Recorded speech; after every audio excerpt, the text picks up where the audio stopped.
Hey, that's what I'm talking about. Welcome, everybody.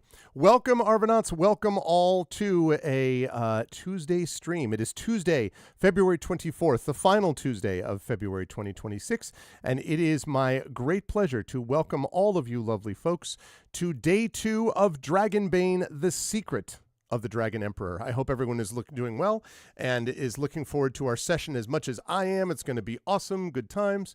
Can't wait, and I hope that everyone is excited, especially with that music again.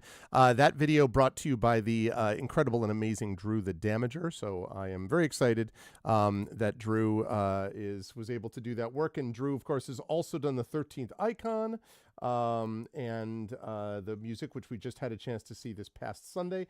I've had a chance to watch a little bit of that. It came out beautifully, I think. And so very excited to see more of the 13th icon as time goes on, and all the different stuff that we've got going on the channel. Before I go any further, a couple of quick reminders about ways to support the channel. If you haven't done so already, please follow us here on the channel. If you haven't done so already, please check out our YouTube with !ArvTube, and please do follow and subscribe to us over there. It's free for you to do that, but it really helps us out, gives you access to more content. !ArvCord is the Discord channel where you can hang out with the Arvanauts in between streams. !ArvSky, that is the Blue Sky account that I have, where you can follow me for all various things relating to the channel and my writing and other things that I think about, including one thing I'm going to talk about in a little bit that has to do with a not as pleasant subject having to do with things relating to my union, but I'll talk about that in just a minute. On the and again, arvaneleron.com is the website for that. On the financial front, !Arv Shop, that's my merchandise area. More stuff coming soon to that area in the next few months. !Arv Treon is the Patreon. We're going to see if we can adjust that and make some adjustments to that too. At the moment, I am completely swamped, though. I will not be able to get to it for a while, but I am planning at some point, hopefully before the summer, to get the Patreon updated a little bit. That's !Arv Treon. And of course, subbing to the channel gets you those custom sub badges and emotes to use here, there, and everywhere across Twitch. Inspirations to help our players for both Dragonbane and for my own channel. So remember, this is one of the last 2 sessions. There probably is going to be a session on Saturday, although there is a little bit, sorry, not Saturday, possibly Friday. We have to get some adjustments made. In fact, I need to make an adjustment to that. Check schedule. There may be a change in schedule for this week relating to my tabletop role-playing game of Expedition for the Mysterious Peaks. But in any case, this is one of the last 2 of those that you're going to have. Although, actually, wait, now that I think about it, I don't remember whether we have Community D&D, whether the Shadow Crew is playing tomorrow. Wait a second. Oh, they are playing tomorrow. My bad. So I take that back. So we've got Community D&D tomorrow. We have the finale of Metroid Prime 4 Beyond on Thursday the 26th. And then, as I say, Friday, he said, possibly more than Saturday, but either Friday or Saturday will be Expedition from the Mysterious Peak. So we've got a couple of sessions, Community D&D and that one as well. And yes, the 13th icon will officially have been, I think it's already made it. I think it's already started amazingly, but it will have officially made it, I guess, when someone uses an inspiration. That may happen. Let me see. Where was I? Shop, carry the one, sub to the channel. Yes. On the publishing front, Icarus, my graphic novel from Athos Arts. Library, my Tales and Tomes from the Forbidden Library. That's my 5e adventure and sourcebook from Alligator Alley Entertainment. And Greyshade. That's my Greyshade IP, Greyshade Renegade Heretic, the Grey Assassin Trilogy, available at that link from Athos. The audiobooks of Greyshade are, I know, I saw some of those rolls were amazing. It's true, Triffin. Greyshade will also let you get all of the 3 audiobooks of the Grey Assassin Trilogy done by our very own Trent Sparks. You can get those all at that link as well. And you can pre-order the tabletop role-playing game of Greyshade coming to you in the next couple of months from Alligator Alley, designed by our very own Brandon O'Brien. Very excited for that as well. And I think that's the deal with that. And last but certainly not least, BLM, Black Lives Matter.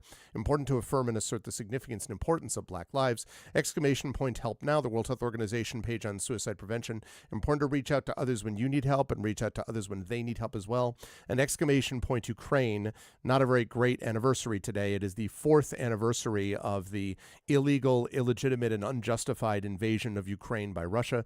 4 years in, Ukraine is still holding firm and is doing everything it can to fight back against this incursion that has killed and harmed so many. And our thoughts continue to be with them. Again, Ukraine, to help the people of Ukraine as they fight back against that war with bravery and courage. And we send the message we'll do so for others in that situation in the future. And my thoughts continue to be with the people of Minnesota and Minneapolis. Yeah, no kidding. Exactly. That's the one thing that makes me smile just a little bit, imaginary. 4th anniversary of the, oh, this will all be over in 3 days. Nope. Ukraine had another thing coming, I believe. Anyway, that at least is true, but it's good to hear from you, my friend. Glad to see you. So yes, exclamation point. Ukraine, and again, my thoughts are with Minnesota and the people of Minneapolis as they continue to fight against federal occupation, although they are winning that fight. Let's keep it going. I hope that not a single person in the United States is going to watch the nonsense which passes for presidential blather this evening. You have many other things you could do with your time, like help many of those people that we just talked about. Any of those things would be great. Okay, now I'm going to get rid of this. I'm going to turn on this. Hello, everyone. It's good to see you all. And I do want to make one announcement here, which is related not to channel stuff. And that announcement relates to a union action. I talked about this on Discord, but the short version of this is that the university that I have taught for the last 22 and a half years, St. John's University, decided in the last few days that it will no longer officially recognize the unions, which have been collectively bargaining on behalf of the faculty and the workers at St. John's for the last 56 years. Since before I was born, they have been doing this, and the university has decided to do the nuclear option of not actually unionizing, and has done it under the bizarre perversion of claiming that this is Catholic social teaching. If you can find me references, as we were joking about in the green room beforehand, Jesus famously not in love with the workers, right? No connection between Jesus and the workers, right? Give me a break. The Catholic Church itself, of course, for hundreds of years has supported labor and vice versa. It has been in favor of these things. So the idea that somehow this is a not recognizing the unions suddenly and unilaterally imposing the decisions the administration wants to is pro union, is pro faculty, is a joke. So there is a big rally happening tomorrow with faculty, family, friends. It's going to have media presence there. There are going to be members of the national AAUP, that's the American Association of University Professors. I belong to the local branch of that union, and I will be there as well. I may or may not live stream it on Twitch. I don't know. It depends on the circumstances. I can't promise, but I might. But either way, as we post things related to this, I would appreciate it if anyone is, if you're watching my Blue Sky and so forth, if you could try to spread the word and spread the news and kind of broadcast that as well, because this is something which is existential, honestly, I think, for not just our union and what happens at my university, but also a lot of universities nationwide. There are a lot. St. John's is a big university, and a lot of places are looking to see how this gets handled. It's pretty evident that this is not legal on the state level. New York State has laws against doing exactly this. Whether it's legal once you get past that, if we get appealed all up to the Supreme Court, who knows what happens with this Supreme Court? I mean, I have no idea. But regardless, the legal procedure takes a long time. And in the meantime, people are getting harmed, not just me or faculty, but also students. It essentially voids our contract. So, they say that they'll honor tenure. They could get rid of it tomorrow if there's no, collective bargaining agreement in force. So this is a big deal. It's not a place that I want to be. I think I'd prefer to yeet most of the last 2 months of this year into the sun, between the weather, cancellations. I didn't have my storytelling event yesterday because of yet another snowstorm, the disaster in my house with the pipes bursting and all that. I mean, it's been a lot, people. I could do with lot less of all of that. But regardless, we will get the storytelling event rescheduled. We will get the house fixed. We will we'll move along, but it's been a whole lot, and this is not helping. So any way that people can spread the word and let people know, watch my Blue Sky, watch Discord, and that would be very much appreciated, and more reports to come as we go through. Thank you for indulging some non-channel directly related news, but it is definitely related to higher education, which I care about a lot and which I think is very important for the world. And this is something which puts that under threat, in my opinion. So Let's deal with that. Most of all, there's no strike or anything like that on the horizon. But just to be clear, there's a reason that you don't cross picket lines, and it's partly because of this. Solidarity actually means something. It's not a punchline. It's the way that things change, and the more that unions are supported, that is one of the major ways that social change has happened, certainly in this country, and I would argue around the world. So, union strong. Let's keep it going. Okay. With that said, though, the time has come for us to bring the crew on board. And so I'm going to unmute myself and apologize to whoever I interrupted because I couldn't hear them. And last, I'm going to head over to them and unmute them. And last, I'm going to head over to reveal to you the crew. They are here. They are prepared. And you can see they've just been sitting here since our last session. They're like, rrr, rrr, rrr, rrr, and then several weeks passed, and now rrr, rrr, rrr, rrr. That's it. So we're all back. That's how it works. We're here for you. Anyway, it's lovely to see all of these folks. Thank you for being patient with me while I talked a little bit about union stuff with my channel. The crew is here. And I will start with the gentleman at the top left of your screen, and that is one Crocs with 3 X's there. Good to see you, Crocs. How's everything going with you? How is everything in the wonderful country of Germany? And who are you playing today? Well, thanks for the introduction. Yeah. How am I doing? I'm doing fine. It works out. I finally got my camera to work properly. So yeah, look at that. HD, full HD. Of a mess yeah. As I was last time. So yay. Yep, looks great. That's progress. And apart from that, I will be playing Toriel today. Our lovely elf. And just to be clear, now that you've introduced him, elf what? Since we now know what he is officially. An elf carpenter. Well, okay, yes, an elf artisan, although... artisan, technically, yeah. No, but listen, I appreciate it. I was quoting Jesus again, just like we were in the green room, so I think that's great. Elf artisan, another worker, chat, I'm just saying. Anyway, but thank you, Crocs. Always a pleasure to have you here. Also a pleasure to have the amazing and incredible Tari Tunes. If you're looking at this screen and you're like, God, this is the most pro setup I've ever seen, you have one person to thank for it, and it's Trent. No, I'm kidding. It's Tari, who you have to thank for it. Tari has done amazing work with all of the character art and the overlays, and it looks awesome. So it's good to see you, Tari. How's everything with you in your neck of the woods, and who are you playing this I'm having an evening? absolutely garbage day, but now I'm feeling better. Okay. Very much looking forward to the game. In good company and all that jazz. Yeah. And playing pretend with my friends on the playground.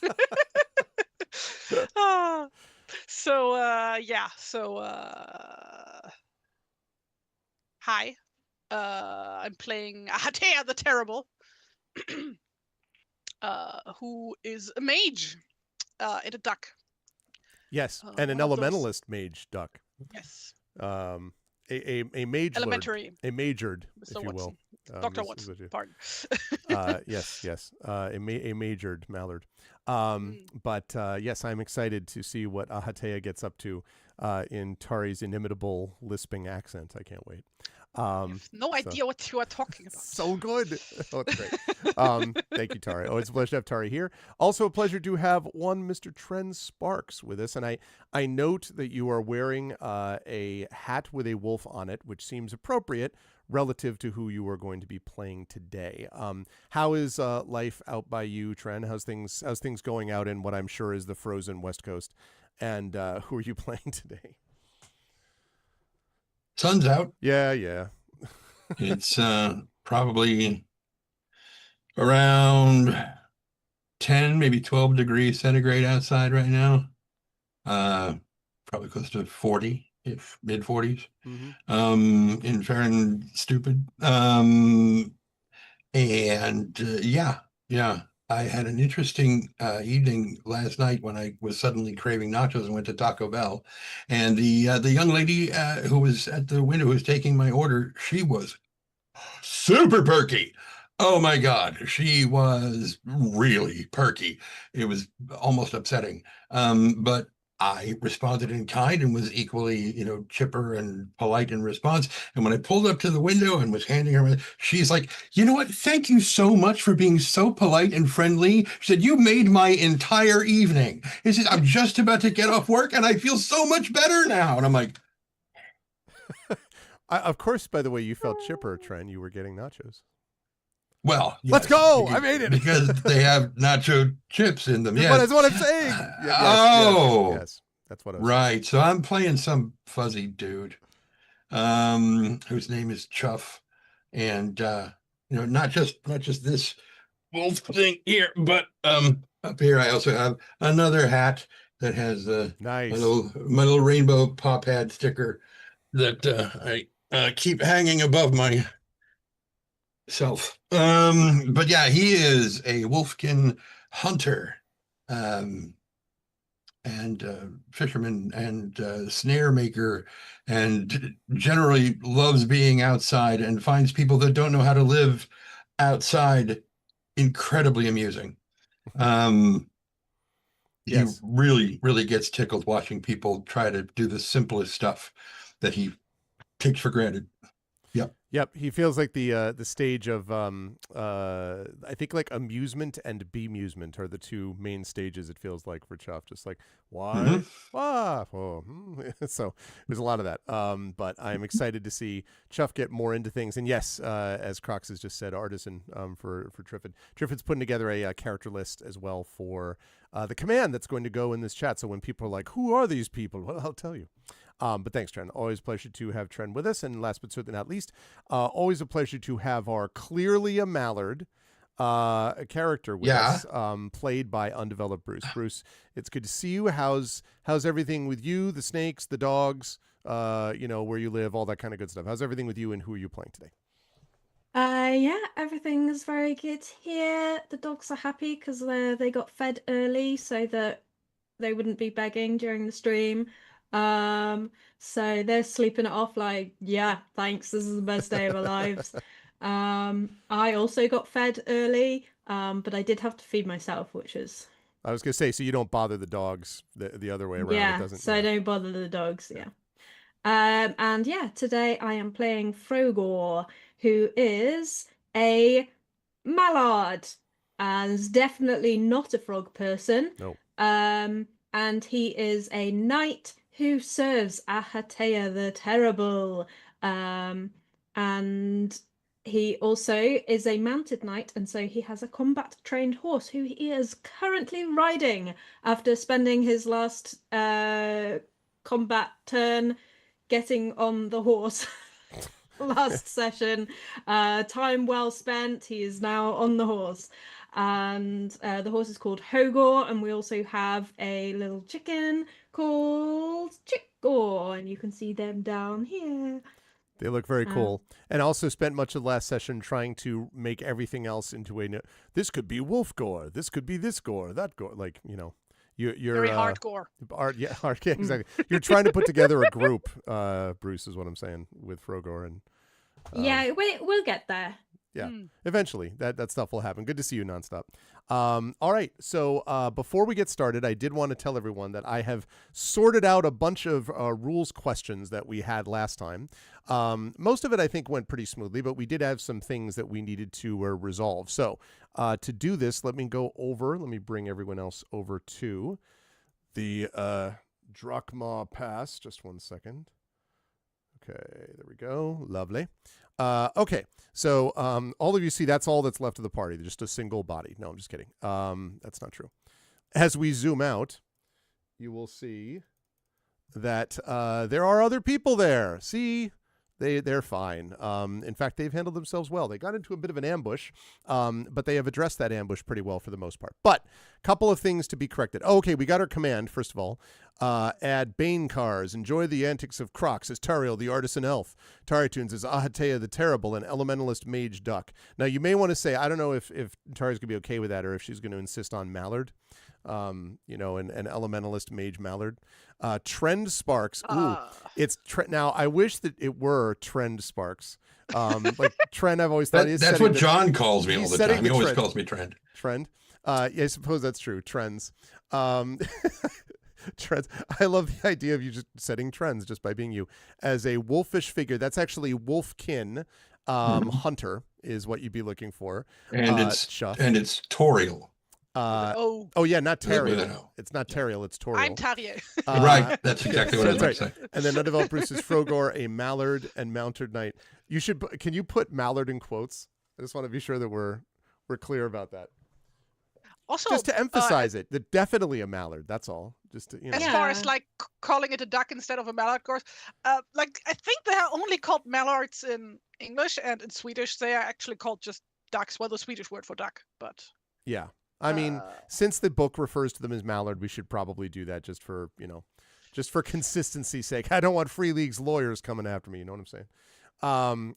But thank you for doing that, Trivet. So, okay. So a couple notes about rules questions. First of all, those squares on the map that you see, most of the map squares we'll be using are 2x2 meter squares. So one square is 2x2 meters, which is roughly equivalent to a 5x5 foot square. So just letting you know, most of your melee maneuvers would require you to be right next to the person, one square next to them. That's fairly clear, but the squares are actually 2x2 meters. That's one note that I wanted to make. Second note that I wanted to make, unarmed combat damage. Damage is indeed, as Effect Life, I think, found out a few weeks ago, a D6 of bludgeoning. If you have a feat, there are several feats or heroic abilities that increase that damage by adding a D6, but that's something you'll notice when you do it. You'll see that there's like things that you can improve it, but the base unarmed damage is a D6 of bludgeoning. So that came up last time. Important for us to, I think it came up with you probably, Toriel is my guess, but so just letting you know that's what it is. So it's a D6 bludgeoning. Third point.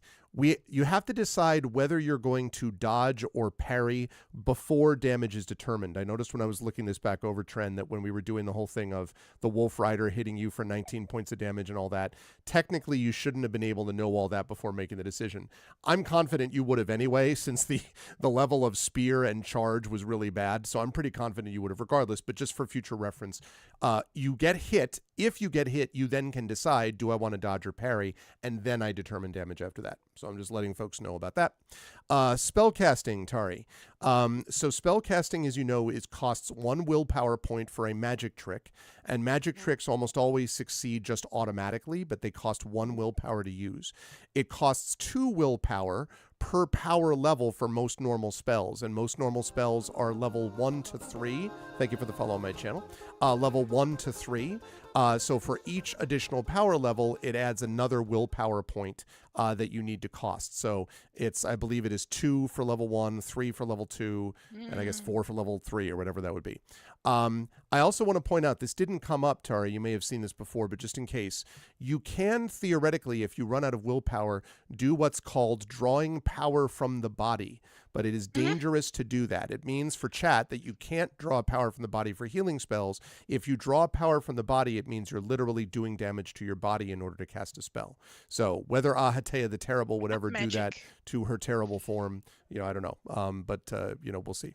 So also, I wanted to note that you do roll against, for anything above a magic trick, you do roll against the skill level in the relevant school. So since you were casting elemental, spells, that's the skill level, literally elementalism that you hit. So it's specific to the school. So letting you know that's what I just double checked on those things too. Okay. Fifth note that I want to make, and then I only have one more. These are all questions that came up in our last session chat, so we won't have to do this every time, but since this is a new system for all of us, I wanted to make sure we did that. Okay, to overcome weakness, I did want to mention this thing. When we were leveling up last time, this didn't come up, but I did mention that we had weaknesses, and each one of the players have picked a weakness. If they end up giving in to your weakness during the course of the session, that means they will get an additional point they can mark, which may allow them to level up a skill. However, I want to note that there's also something known as overcoming a weakness. If during the session you act in a way that clearly goes against your weakness, for example, Frogor's weakness is gluttony. Let's say that Frogor walks into Outskirt and there are 4 turkeys just sitting on a table, like delicious, juicy, ready to be consumed. Frogor would like to eat the turkeys, please. This is what I mean. So if Frogor were looking at the turkeys, but then realized, but my mistress needs me, and turns away from the turkeys in a way that is working against their weakness, what that means is 2 things. It means you have overcome your weakness. In that scenario, you would get 2 advancement marks, not 1, but 2. However, that weakness is then removed, and you can no longer use it as a weakness, and you must play the next session without choosing another weakness. So in other words, if you overcome a weakness, you get 2 points now at the expense of not having a weakness, which may be additional experience gaining point things for you in the next session. Okay, so I wanted to mention that because I thought that was very cool and, kind of a neat sort of addition things. And last but certainly not least, I want to ask about conditions. I just want to make sure I know what conditions everybody has. Chuff, were you Dazed. You were dazed. Okay. Dazed. Toriel, did you have a condition? This would have been from pushing a roll. I do not think I have one. I just got a lot of damage. Okay. Yeah. Yes, that for sure. In fact, I'm going to have to double check on that damage here in a minute. Okay. Ahatea, do you have a condition? Besides being terrible. Besides being terrible, I was going to say. Frogor, do you have a condition? You do not have a condition. Hogor has the condition of being a horse. Okay, great. All right. So now, last thing is hit points. Chuff, I have you. What's your damage at? What's your health at? That's a really good question. I was looking at that earlier, and it doesn't seem. You may not have taken any because you dodged, actually. So you may not have taken any. Right. Okay. Right. So I'm still at 12. So 12 out of 12. Lovely. All right. So we were just talking about you having a little bit less health than that, Toriel. What are you at right now, health-wise? I think I have you at 6. Is that right, or is that too low? Yes, I have noted 6 here. 6 out of 12? 12. Okay. All right. Ahatea, I have you at 10? 10 out of 15. 10 out of 15. And then Frogor, I have you at 9 out of something. Out of what? 9 out of 9, baby. 9 out of 9. Okay, great. Cool. All right, there we go. There are all those questions. Do the players have any questions before we get rolling here? What is our place in the universe? So in our last session, your place is here on this map. Okay. I'm going to start up the combat music while we're talking about what happened last time, because it was, to be clear, a difficult battle that the party was involved in. We started with Ahatea and Frogor journeying over this pass into the Misty Vale. The Misty Vale is a land allegedly of great power, which is the reason that Ahatea has gone. Frogor has gone there because must protect Ahatea, the mistress. And so has gone with Chickgor and Hogor and all other Gors into the path and found a swole elf known as Toriel trying to lift / chop a log out of the way, was able to do so, and Toriel decided, at least in the short term, to continue going through this dangerous area, which is known as the Drakmar Pass, leading into the Misty Vale. Toriel agreed to accompany them, and they traveled down a little bit further when they discovered a basket sitting in the water, and then they discovered something underneath the basket, and that was specifically a wolfkin that rose out of the water and spoke to them. This is Chuff, the wolfkin hunter, who decided, apparently because Ahatea was like, you seem like you might be powerful, so you'll accompany us. And Chuff was either amused / bemused, asked Toriel, are you sure these people are okay? Toriel said, I don't know, but, seems reasonable for the moment. And so Chuff decided to accompany them, which might have been fortunate for everyone involved, because as they entered this area that you see before you, this map, they saw a body lying on the ground. It was a cloaked figure, a cloaked body, and the face of the body looked like that. I have just posted it on stream, and was looking very poorly. In fact, was going, was like that. And as Frogor went up to investigate, this man, if that is what it is, sat up straight and handed Frogor a bundle and said, and I quote, "Quick, take it. Leonara will understand. Message from Master Weatherman. Must find all 4 pieces. The secret of the Dragon Emperor." And then an arrow whizzed past, I believe it was Ahatea's shoulder, and all hell broke loose. An ambush began. The party, with some pretty awesome moves, including Frogor, the totally mallard creature, totally mallard knight, leaping up like all ducks can do, straight up into the air and just cleaving a goblin into next week, basically. Then Toriel eventually got up there and basically punched a goblin's head off, so they were all doing very well. In the meantime, the Ahatea used a fireball, I believe it was, to eliminate one character that you can all see over here, and also was able to damage this other character that we see over here. Let me actually, that one right there. There we go. That character. And that was all going well. And then a goblin on top of a wolf, a warg, charged at Chuff. Chuff, had he been hit by it, would have been in very big trouble. But fortunately, Chuff was able to dodge out of the way nimbly at the cost of being dazed, but still better than being dead. Yeah. And so that was the round as we began. And so we are in the middle of our combat as we start up here.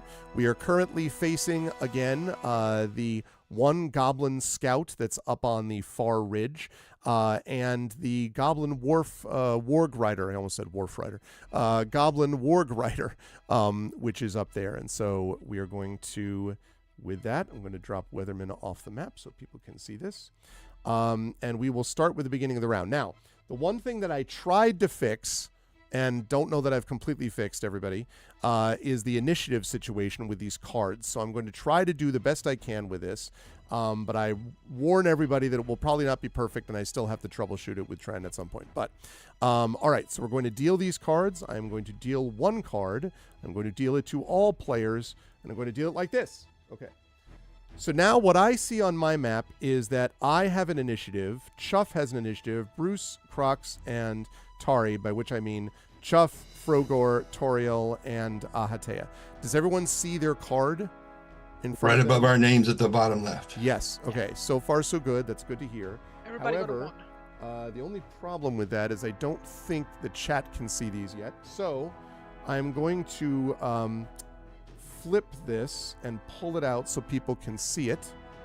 And then I'm going to try to move it over my name. Let's see if I can do that. Put it like that. All right. That's me, that number that's sitting over the cliff. And by me, I mean all of the bad guys. Okay. Now we have this one. Was that you that just did that, I believe? Trent, was that Chuff? Yeah. It was a 7. So if I put that over here. All right. So now chat can see it. I don't know what it looks like on your screen, but I now have you as a 7, Chuff. So if you could just mark that for the moment so we know that you have a 7 as we're doing this. Mark it where? Like on a piece of paper. So when I get to your number, Notes. yeah, exactly. Okay, Bruce, can you flip yours? What do you have? By Bruce, I mean Frogor, of course. I have to make sure I change the names. I'm looking at the wrong thing. Ooh, look at you. 10. All right, a 10. All right. So we've got a 10. All right, Toriel, what does yours look like? Oh, that's only a 2, unfortunately. That is a 2. Okay, I'll put that back to you. All right. And last but certainly not least, Ahatea. How do I flip my... I You just did took it. there. Oh, yeah, okay. So a 5, We apparently. got a 5. Okay. So it looks like we have got Frogor, and then we have got Chuff, and then we have got Ahatea, and then we have got the bad guys, and then we have got Toriel, last of all. So that's what we've got. Yeah, I know. You know that very well, right, Prince Justin? Okay. All right. Let's get cruising with this one. All right. Let me just pull up my monsters here. 1 second. So I have that there. Yes, I know about that. Where's my... Okay, there we go. Please do this. Right, there's this. And then I need the Wolf Rider, which is that. Okay. Okay, great. All right, wonderful. Okay, so as we move to the top of the combat round, we start then with Chuff. All right, Chuff. Oh, wait, I'm sorry. That's not true. Who had the 10? This is I already got confused. Sorry, Frogor had the 10, right? Okay. There are 6 of us, including the enemies on the map, right? There are 5. Yes, including the enemies, yes. But the enemies are going as 1 card, though. So that's why there's only 5 cards. I'm just wondering why does it go to 10? Never mind. I have a suggestion Mm-hmm. to maybe make it easier. Yeah. Like, just copy the tokens, just put them on the side of the board, and just put the cards next to the token that they belong to. I can do that. The issue is that whether chat sees it the same way that I do. But anyway, I will continue to work this through. Again, I wish that this were a little bit clearer for those who... It's like they just like... Nobody ever streams these things, right? Okay. I just don't understand why that's so hard. Yeah. Okay, Frogor's about to just obliterate somebody. It's fine. Yeah, exactly. Okay, so Frogor, you are currently standing on top of that little hill where you previously leaped up. There is a big wolf rider fighting Chuff down below, and there's the goblin scout across the way. What would you like to do? A minor correction is that in my last session, I jumped off the rocks onto Hogor. Oh, that's right. So you're now mounted on Hogor. That is right. I'm sorry. So you're right next to it. Hogor. Yeah. I have my lance. Would you allow me to drop the bundle to Ahatea before I attack? I think you can drop an item, yes. That's actually a free action. I'll count it even though Ahatea should technically be like, you make a check, and if you miss it, then the thing shatters and the game's over. No. Yes, I think you can do that. So yes, you drop the item, free action. Now what? Nice. A gift for the mistress. And then Hogor would like to giddy up and charge with his combat-trained Hogor at the warg. Which I think you should be able to get to, right? Because 1, 2, 3, 4. So you're basically 4 squares away, so that works out to 8 meters away. That should be more than enough, I would think, on Hogor, right? Yeah, Hogor has a movement of 20. Okay, perfect. All right, in that case, the charge happens. So this is going to be a melee attack now. Using your lance, you should be able to then roll, I think, using your lance as you do this, as you're charging in. Oh, and also one other note, too. As you're charging in there, you can technically hit enemies up to 4 meters away, 2 squares. So you could move yourself, say, here, if you see that. Yeah, I think that is what I would like to do. Okay. We'll try to think about that for next time, Mistress. Effect Life. Okay. All right. I love that he talks like the minions from Overlord. Like the goblin minions. Mm-hmm. Darn it. Unfortunately, though, that is a 19. Now, I will remind you, of course, Frogor, that you could, if you wish, push that if you wanted to. Yes, I would like to push it. Okay. I mean, you're kind of literally pushing the lance, but I mean, a different way. I That just clock at the click bottom, I think, is what redoes that. Darn And it. for and for those of you who didn't see last session, we need to roll below our skill level. Yes, equal to or below the skill level. Skill level is 12. Unfortunately, the first time was a 19. The second time was a 14, and neither one hit. And also, we had the push situation, which means having pushed. Show me the push thing. I have it here somewhere. It's the other spot. No, I know about that. I had this page. I had every page. It was all there. There we go. Got it. All right. So now you have to suffer a condition. Now you need to sort of convince, or I guess sell it, Frogor, as to what condition this is. We have exhausted, which is strength-based, sickly, which is constitution-based. All what this does is it basically means that you, in that scenario, it means that you get basically a bane until you've had a chance to clear this condition. You have a bane related to checks associated with that. So we have exhausted for strength, sickly for constitution, dazed for agility, that's what Chuff has, angry for intelligence, scared for willpower, or disheartened for charisma. Do you have a thought about which one of these you're going to sell as to what you miss by? Yeah, it is a strength-based check that he's done, but he's riding a horse. I'm not sure he's exhausted. I think for me, I would probably want to convince you of angry or disheartened. He really wanted to show up for the mistress, you know. It's very upsetting for him when he's trying to do a super cool thing in front of the mistress to please her, and then it doesn't work out, and the stupid warg just couldn't like stay still to let itself be hit so that he could look impressive in front of the mistress, and he's been embarrassed by this stupid goblin. Okay, so what we mean then is that you're saying disheartened is what we're looking at? Yeah. Okay. Okay. I will accept that. So go ahead and mark that condition. So currently disheartened. And as you sort of, get there and miss, the goblin on the back of the warg looks at you. And the wolf growls. Okay. Let's see. Disheartened. I imagine this is terrible for anyone to see. Like, the idea that Frogor would become disheartened is just, well, I'm terrible. That's fair. Also, I've decided to do what Tari suggested because it does make sense. So now, chat, you can see at the bottom of the screen, there is a little token showing you who goes when. So thank you, Tari. It's a good idea. All right. Thank you. Sorry about that, You're Frogor. So next one down on the list is Chuff. Chuff, you just saw Frogor not quite hit, and you are standing next to this terrible warg thing that is not Ahatea the Terrible.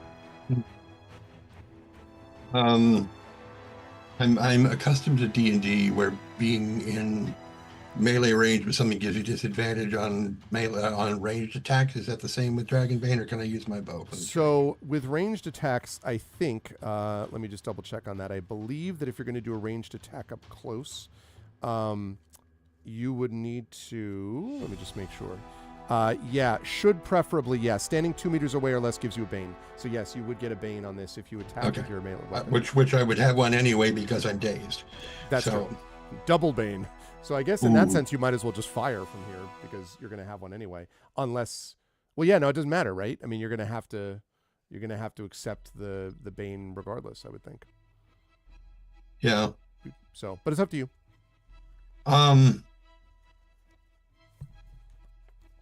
I think that normally he wouldn't, but he's dazed. And so he's like, okay. And he's just going to go ahead and shoot anyway, because he took a crack on the head. Okay. Fair enough. So yeah, think with his boo, his short boo. Okay. As soon as I can get my mouse to work. Thank you. That is a 4. That will absolutely hit. For 9 points of damage. 9 points of damage. Okay, and this thing had previously been hit. Let me see. Actually, wait, had it been? No, actually, I don't think it was hit previously. Oh no, actually, wait. Because I think didn't Ahatea target the warg rider as? Yes, I did. I remember there was damage done. Okay, I have found that detail. Yes, so is not dead, but you have definitely, hit it. In addition to the damage it took from the fireball, is not looking great right now. Okay. For a moment, I was worried because I was like, wait, it rolled 2d20s, but the 4 was the higher number, which is the disadvantage. So yeah, it's fine. That's pretty amazing, by the way. So you almost rolled a what would have been a dragon. Dragon, in yeah. combat, but regardless, okay, good job, Chuff. So you just point blank range type of thing.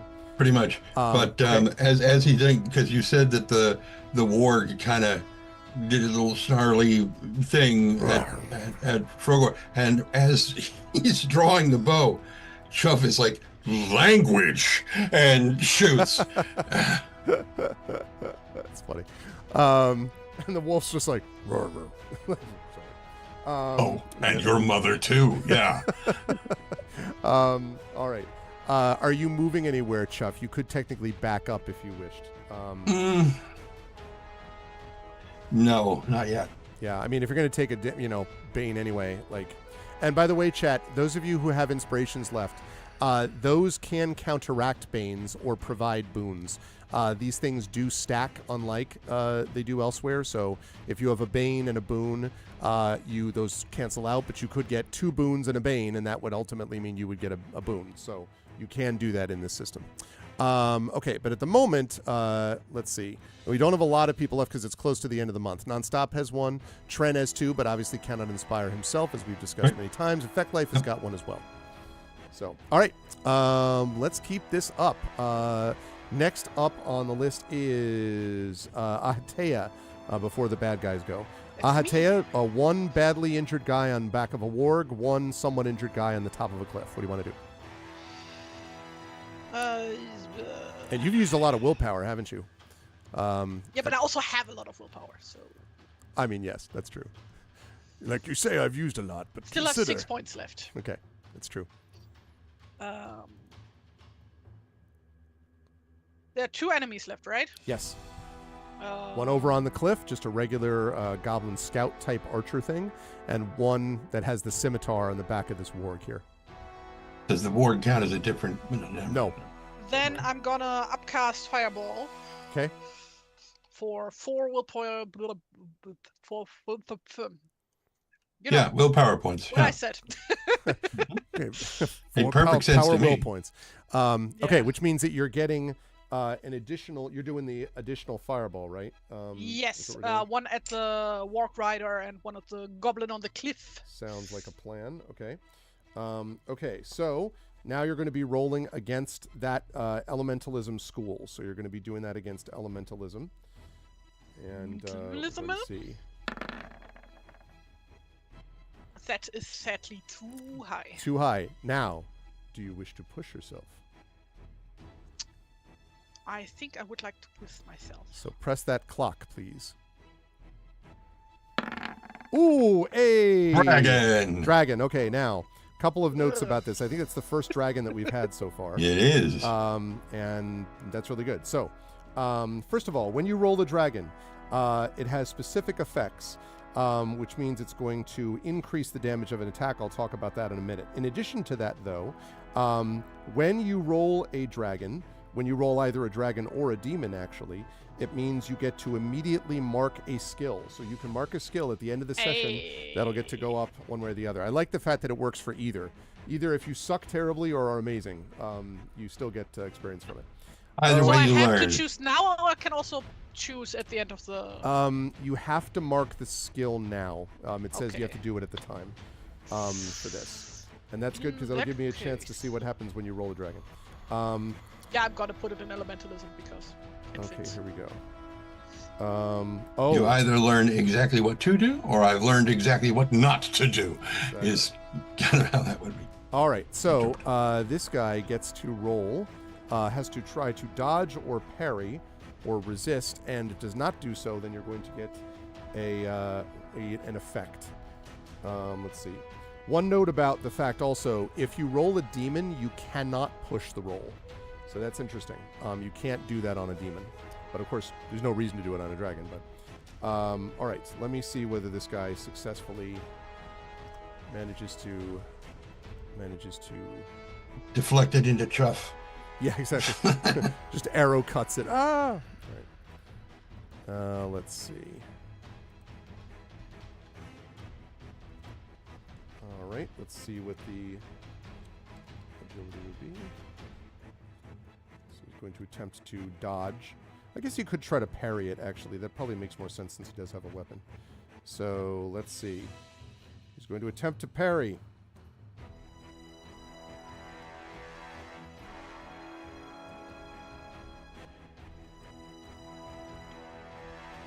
Did anyone else's brain go, Perry, Perry the platypus? No, I was thinking of Perry White from the Daily Bugle and Superman. I was thinking of the city, Paris.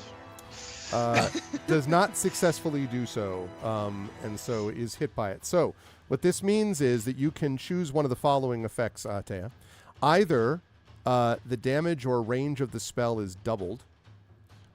The spell does not... I didn't check the range. Whoopsie daisy. No, I did. It's 10 squares. You have enough to get there. Okay. The damage or range of the spell is doubled, so I assume you do damage. The spell does not cost any willpower, or you can immediately cast another spell, but you get a Bane on the roll. This is in addition to normal damage. Wait, what? So either increase the range Or roll the them- damage. or the damage. The damage, of course. Yes. Or the spell doesn't cost any Distraction. willpower. Oh! Or Oh. you can immediately cast another spell, but you get a Bane on that roll. No, I take the willpower points back. Okay. I get all 4 back? You get all 4 back. Nice. All right. You must have drawn it from the dog skull that you carry. Okay. Ah. So damage. Now you need to roll damage on the fireball, which I don't know what it is, but How do I do that again? it should say on Oh, the... yeah, 2d6. Yeah. Actually, damage may already have been there. Oh, no, it wasn't. Okay. So, No, yes. So it's then you not just have to roll included. 2d6. Because you don't roll the spell, you make a skill check. Right. So Okay. so that's the one on the left. So we're looking at 8 points of damage there. All right, this guy is barely hanging on to the back of it, like, just sort of barely hanging on. And the one on the right is a 7. Okay. So, actually, wait. I'm sorry. You said the one on the left was 8. I missed that. Yes. Sorry. Yeah, this guy is kablam. That guy is destroyed. The one on the right Yes. is still barely hanging on. Now, it isn't all good news, though, Ahatea, because you do have to take a condition because you push the roll.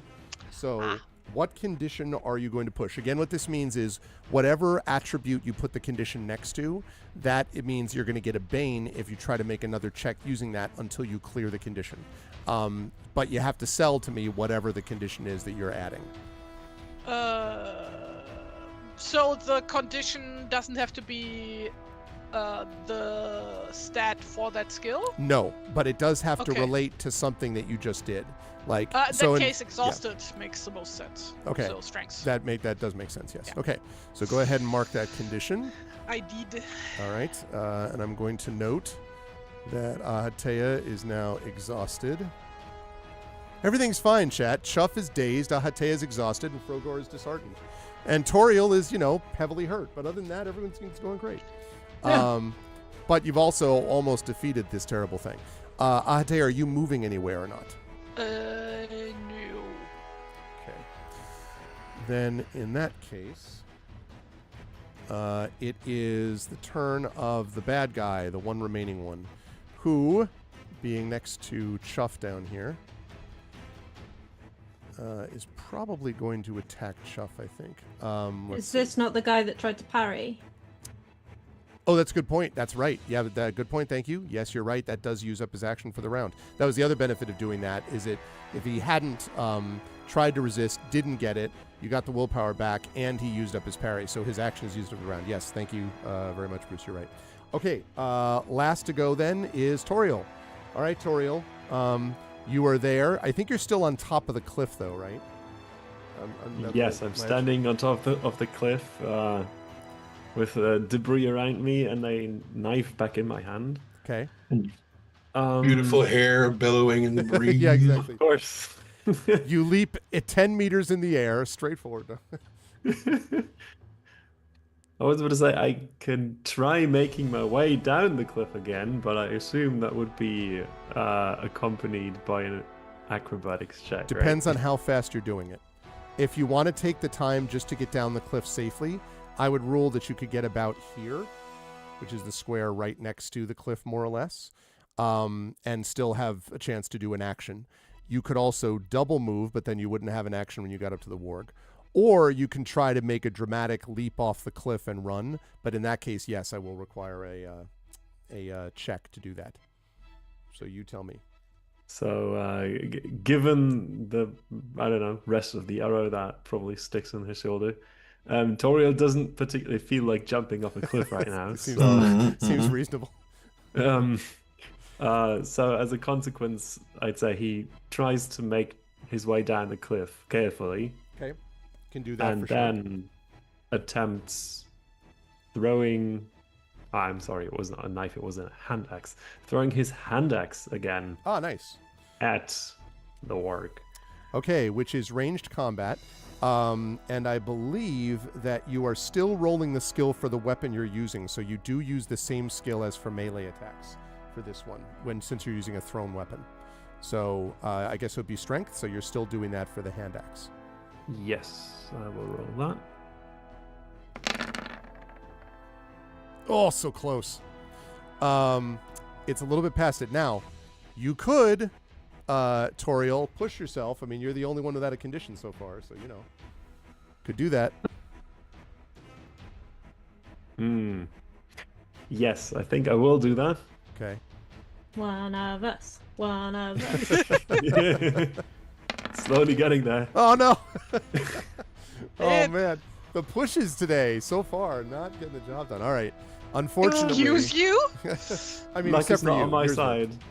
As a consequence. What's as the he consequence? sees- Yes. What As is he your sees his hand axe flying past his target and disappearing somewhere near it, he feels like the anger rising. It's like, how can this happen again? So you just throw too strong? Like, like, oh, man. You forgot all your training with the monks in the temple or whatever. What is wrong with this hand axe? Why is this hand axe not working? That's Right. funny. Yeah. This is literally the example of it's a poor carpenter who blames his tools. Yeah, right. Exactly. Kind of. Exactly. So the hand axe goes flying past the woozy. I imagine it slices one of Chubb's whiskers off. He's like, "Hey!" Okay, so Toriel, you have chosen.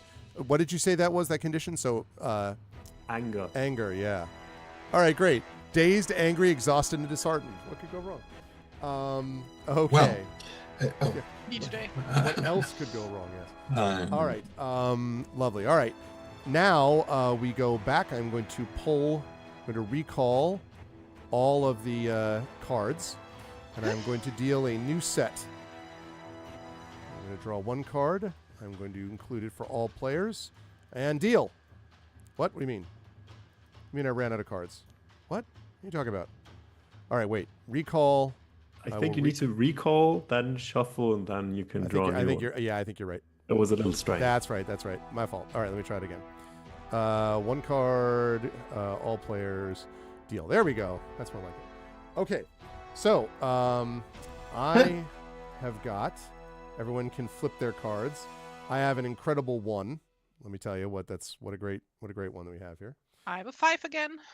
I have a 7 again. Okay. Frogor's got a 6, and Croc's with a 3. Okay, that means this time we do actually start with Chuff. Chuff, you're standing next to this very hurt dude. You are dazed, but you hit him once, so.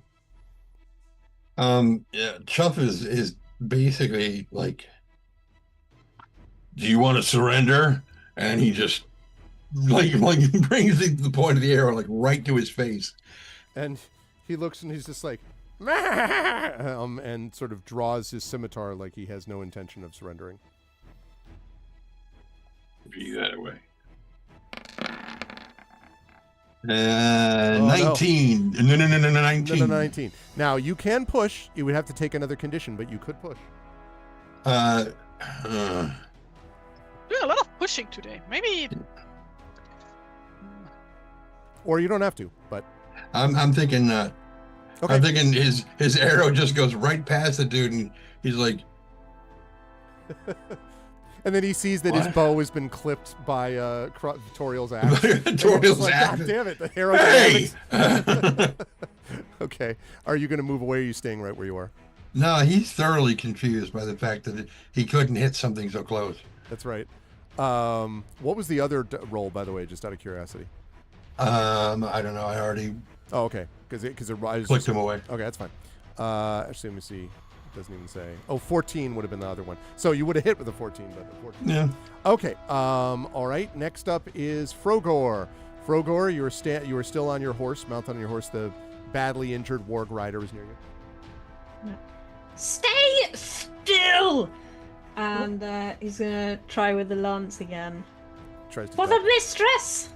Now you're doing this at disadvantage or a bane, right? Because, or are you? No, you're disheartened, so it didn't affect it. Right, never mind. Okay, that does hit. Huzzah! With a 10, the skill here is 12, so you do hit. Or sorry, is a 10. Yep. So you do 11 damage, and Frogor, your lance pierces through the body.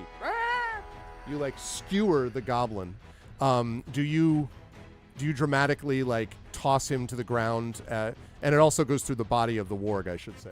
So you could toss them to the ground, or do you? What do you want to do? He tries his you know, a bit like whoa on his victory. Yeah. And he thinks that he can like lift up the lance and that they'll like lift up, but of course he weighs like a bag of sugar. And so what really happens is that he just like goes like this, and so he's like a little flag on the top of the flagpole that he's just created, and Hogor's like standing behind. So it's like the top of a pole vault almost, like Yeah. except he doesn't actually get over. Yep. I love it. And as the wolf rider breathes his last, we will delete that. I will recall, and we'll shuffle after recalling the cards. Okay. All right, success. So Could a tall person come and help me down, please? Toriel makes his way over and plucks that angry little creature. Thank you, from where Torgor. he's at.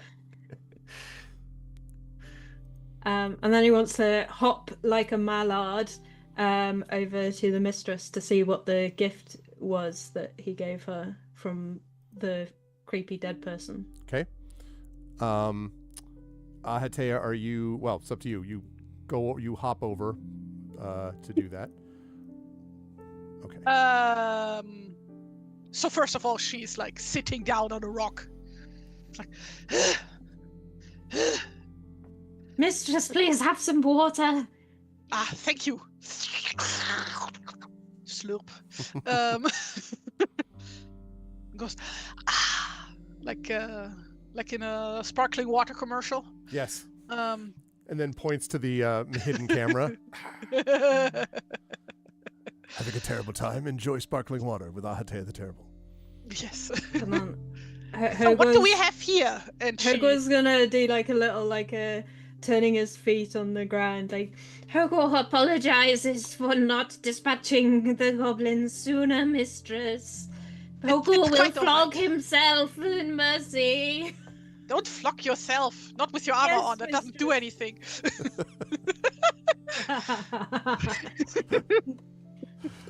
Oh my god. All right.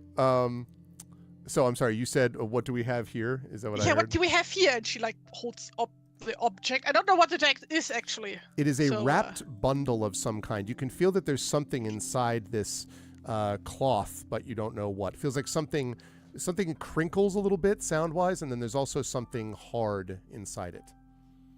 Yeah, she like holds it up to her ear. Ear hole. Don't hear anything. She has rattles it. Basically, gives it the same treatment that a small child would give to a Kinder Surprise egg. Gotcha. And would then unwrap it. Inside the bundle, you find two things. The first is you find what looks like the piece of a statue, It is a pedestal, lower legs, and the bottom part of a sword. And if you had to guess, it looks like it might be from some mineral, maybe like basalt statuette of a humanoid warrior, if you had to guess. So it's the pedestal, the lower legs, and the bottom part. And there is a map. And here I'm going to bring you and everyone. Yeah, she looks at the stuff and goes, yes, it would figure that in this Swedish system we would get an IKEA-based artifact.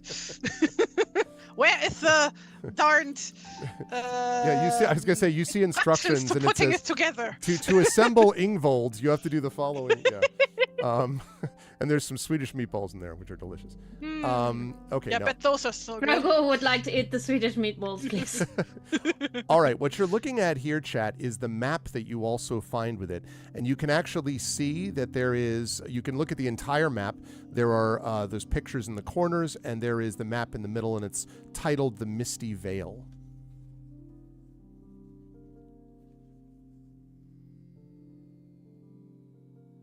You're muted, Terry. She says, well, this is handy. And then studies the map to see if anything about it jumps out at her. Okay. Hopefully not literally. Yes, I was going to say, the map attacks. Roll it. No. Feel free to, all of you can do the same thing. Chat, you can also feel free to observe the map. If you note anything, you can let us know. Chuff is dressing out the kill. Okay. So Chuff is going over to the body, basically. When you say... The warg, specifically. Oh, the warg. I was going to say, he's all right. skinning it. Okay. Yeah. All right. You hear this sound, and, Chuff is dealing with that. Toriel, as Ahate and Frogor are overlooking at this map, are you, Toriel, going over to look at the map too, or are you going to look at the guy, or do you want to do none of the above? What would you like to do? First, I'd like to retrieve my hand axe. Yes. You find it conveniently located in a nice crack behind the rider you were throwing it at. I wonder how this keeps happening to me. Pulls it out and thinks about whether or not it may have to be with may have something to do with a dislodged shoulder by an arrow. Could be. After that, he would join Artea and have a look at the map. Okay. Is the statue we got the piece we've got, the one on the bottom left corner of the map? It does look exactly like it. Yes. Oh, should have maybe zoomed out, huh? Frogor will artfully draw the mistress's attention to that area so that she can notice it, so that he can tell her how smart she is for noticing. This is the thing you do with like the kid at the puzzle where you're just kind of like, oh, where is it? You're like putting your arm and hand right around the area that it might actually be. Yes, I've got it zoomed. Exactly. I don't know what you are pointing at. Where? Apologies, mistress. I can't do anything right today.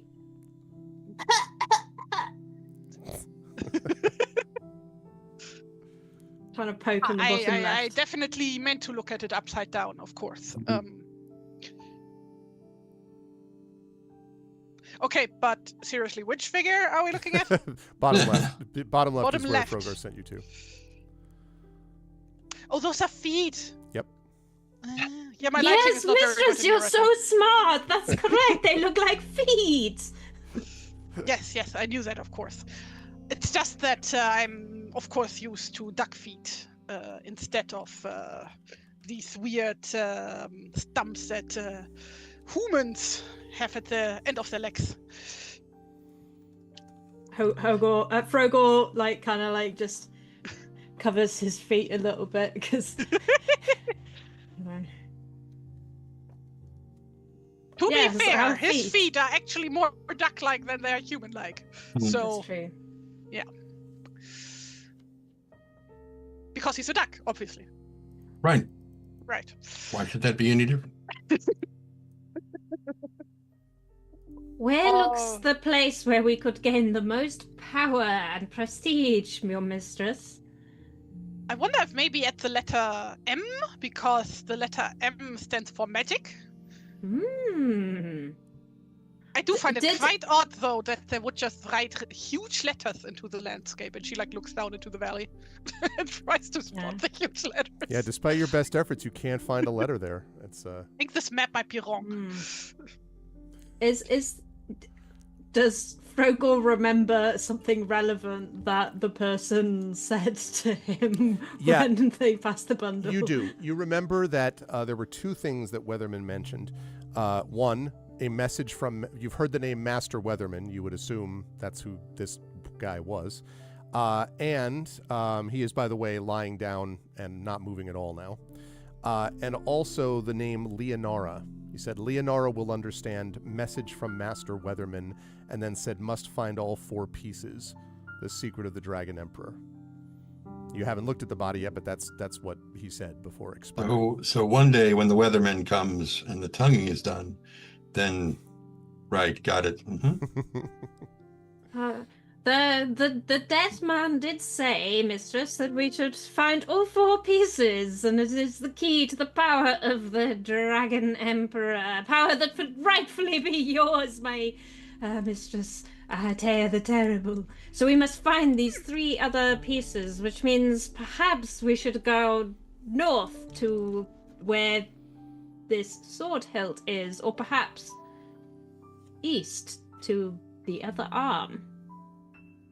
He's interpreting the map as showing where the pieces Just go here are. to find them. Yeah. I mean, why else would they draw them there? What can you remind us, please, or me specifically, which pieces we already have now? Just the feet. Just the feet. Yeah.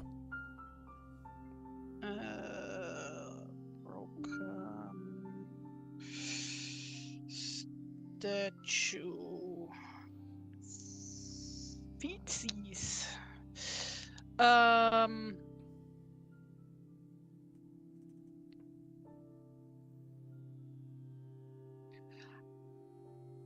Has Ahatea ever heard anything that relates to this? Like, as far as myth and legends go. I don't even have to pretend the lisp for this word. I just He's actually just built-in Myth- lisp. myths is a horrible word. Why? I think, let me see. Myths. All right, let's see. Why do I not? There we go. I want to take a look at Ahatea's for just a moment. I think you could actually do something about myths and legends. I think that's reasonable. So do a myths and legends check, please. Mything persons. Every Piers Anthony book ever. That's a no. Yeah, exactly. You're like, what? I mean, you could push yourself. No, she is just tired. Okay, And the sun is in her eye. And that's true. You know that there are definitely strange places that have strange things. Ahatea. Can I perhaps also try that? Sure, if you want to do a myths and legends check, sure. Ooh. So we're looking at... Oh, I think No. that's still not enough. Okay. Just not Wait, though, going wait, well though. for me today. Did you roll? Okay, I was looking at the wrong one. I was looking at the 2, not the 11. All right. You could push yourself, you know. I'm going to enjoy I'm this already devil's angry. bargain I far think too I much. should Yeah, I not know. push that. You're probably more angry now. You're like, why don't I know this? Yeah, you don't know. It is fair to say that the Misty Vale, this is not, odd. The fact that Misty Vale is this strange place which is built on the ruins of ancient civilizations, that's something which people even commonly know. And it's not easy to get into and out of, as you've all just had personal experience to. So it's a place that has both danger and a lot of mystery. But you're not apparently going to find anything find out about it here, from what you know. Like a drunken guy at a party who's trying to pull the tablecloth out without knocking any of the glasses and stuff over. Chuff, grabs the top of the skin of the wart and rips it all the way off. Oh, It's like, and then just rolls it up and ties it up in a bundle and kind of okay. sticks it in his pack, and then starts looking at rocks to see if he can find a good shale rock that he can nap into a decent skinning knife, because he doesn't want to use his knife for that because it's just. I was going to say, and it's probably going to be a pretty big, like, rolling it and Yeah. putting it in your back. I mean, it's so that's pretty It's much not in his occupying pack. It's strapped sticking to the out. side Oh, of his okay, pack. okay, Yeah. okay, gotcha. Okay, fair enough. But it So- stinks. Yeah. Frogor is going to lean in to Ahatea and be like, I don't think he realizes, mistress, that he already has fur. I don't think this guy is very smart. Think he's even less smart than you might think, because you see, did you know that humans or Homo sapiens got genital herpes from Pantroglodytes or the common chimpanzee? So what if he also gets some horrible sickness from, touching a work like this? Frogor is he was disheartened before. I don't even know what he is now. He's not happy about this news. Traumatized. He's somewhere. I should didn't whisper that. He's not just flatline. He's somewhere below flatline.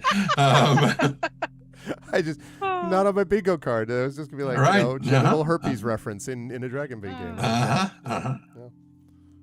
Yeah, so I Yeah, really got indeed. into not genital herpes, but into paleoanthropology the past few weeks, Okay. which is one of the weird facts that comes up when you start looking up shit about paleoanthropology. So Yeah, it's made even weirder by the fact that both Jon Stewart and Stephen Colbert have been talking about that little baby monkey named Punch that nobody will hang out with because they don't know why the rest of the monkey troop won't. Anyway, yeah, whatever. Wow, I did not know any of this. Yeah. So they gave him a little stuffed orangutan, and he just takes it with him everywhere he goes. Frogor's gonna pick up Chickgore for comfort and then go and look at the dead body of the weatherman, which is less traumatizing than the conversation that is going on. So you pick up Chickor, and go over there. Hey, what's up, Drew? Ooh, thank you. Good call, Drew. Taking a break from shoveling. Amen to that. Let me quickly put a note about that. Thank you for the reminder. Let's see. Let's do add TTRPG games to in progress list. Thank you, Drew. Thank you. All right, lovely. Okay. So thanks, Drew. All right. When you go over to look at the body, Frogor, you don't notice anything. He's not carrying anything additional. I've already mentioned to describe the fact that he was shot with what is obviously a poisoned arrow. And you notice only one thing about him, which is that on his left forearm, there is a black symbol. Let me see if I can find. I think I can, actually. Let me see if I've got a picture. is it a stamp from the club you went to last night? It's a bracelet from the water park you went to earlier today. Okay, let's see. Yes, that is what I thought it was. Outstanding. All right, let's see if I can just get this like this and this. Okay. And then I'm going to do this. Carry the one. Okay, do this like this. Just so everyone's aware, he is using Chickgore to do any tasks that involve touching the body, such as moving fabric, etc. He's just holding out Chickgore and we're like, open! And Chickgore opens its mouth and he goes, close! Chickgore closes his mouth on the fabric and he's just moving him around. Okay. So This could revolutionize surgeries, this kind of technology. all Just right, need one tool. I'm going to One chicken to rule them all and in the darkness bind them. Oh man. Okay. Here we go with this and then that and then that and that. Okay. So I'm going to show you all right now on stream. This is the symbol that you see that is tattooed on his upper left forearm, Frogor. That symbol. The bottom's cut off a little bit, sorry, but it goes down to a point. That is only a few lines away from my signature. Suddenly you run away, realizing they're onto you. No. Uh-oh. Mistress, this man has a mallard footprint tattooed on his body. He must have been very wise. Yes, the mistress gets up from her rock, pats down her robe, then like shuffles over there, takes a look. I think this might be a stylized cow. Cow. Yes, I see it now, mistress. I'm sorry I was such an idiot. Well, unless it is the upside down, and she like awkwardly turns her head around. Okay. I think now it's an upside down cow, but I'm not sure.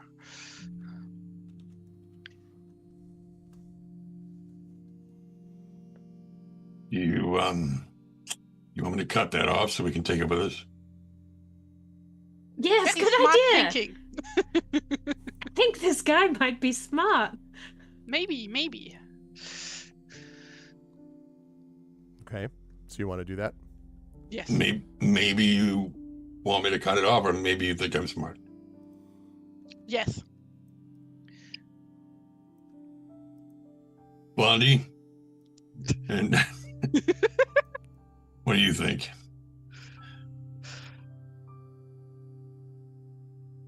Wouldn't it be easier to just note it down? Do we have like something we could note stuff down with? Like, I imagine Like Ahateo Grimoire. Ahateo would have paper, I would imagine. Yeah, she has a beautiful leather-bound grimoire, which she calls her grimoire. can't we just use that notebook of yours? Excuse me, young man. Notebook. And she takes a note that he's being rude in her notebook. And yeah, she writes down or draws the symbol Okay. in there. Okay. Can do that. Guess that would be more, less. Yeah, okay. Good call. Brogor says to Chuff, I thought your idea was intelligent and smart. You have my thanks. The mistress is more intelligent than you, but that's just natural. You don't have to feel bad about it. Meanwhile, Toriel leans over to Chuff and whispers to him, I think they might need some direction sometimes.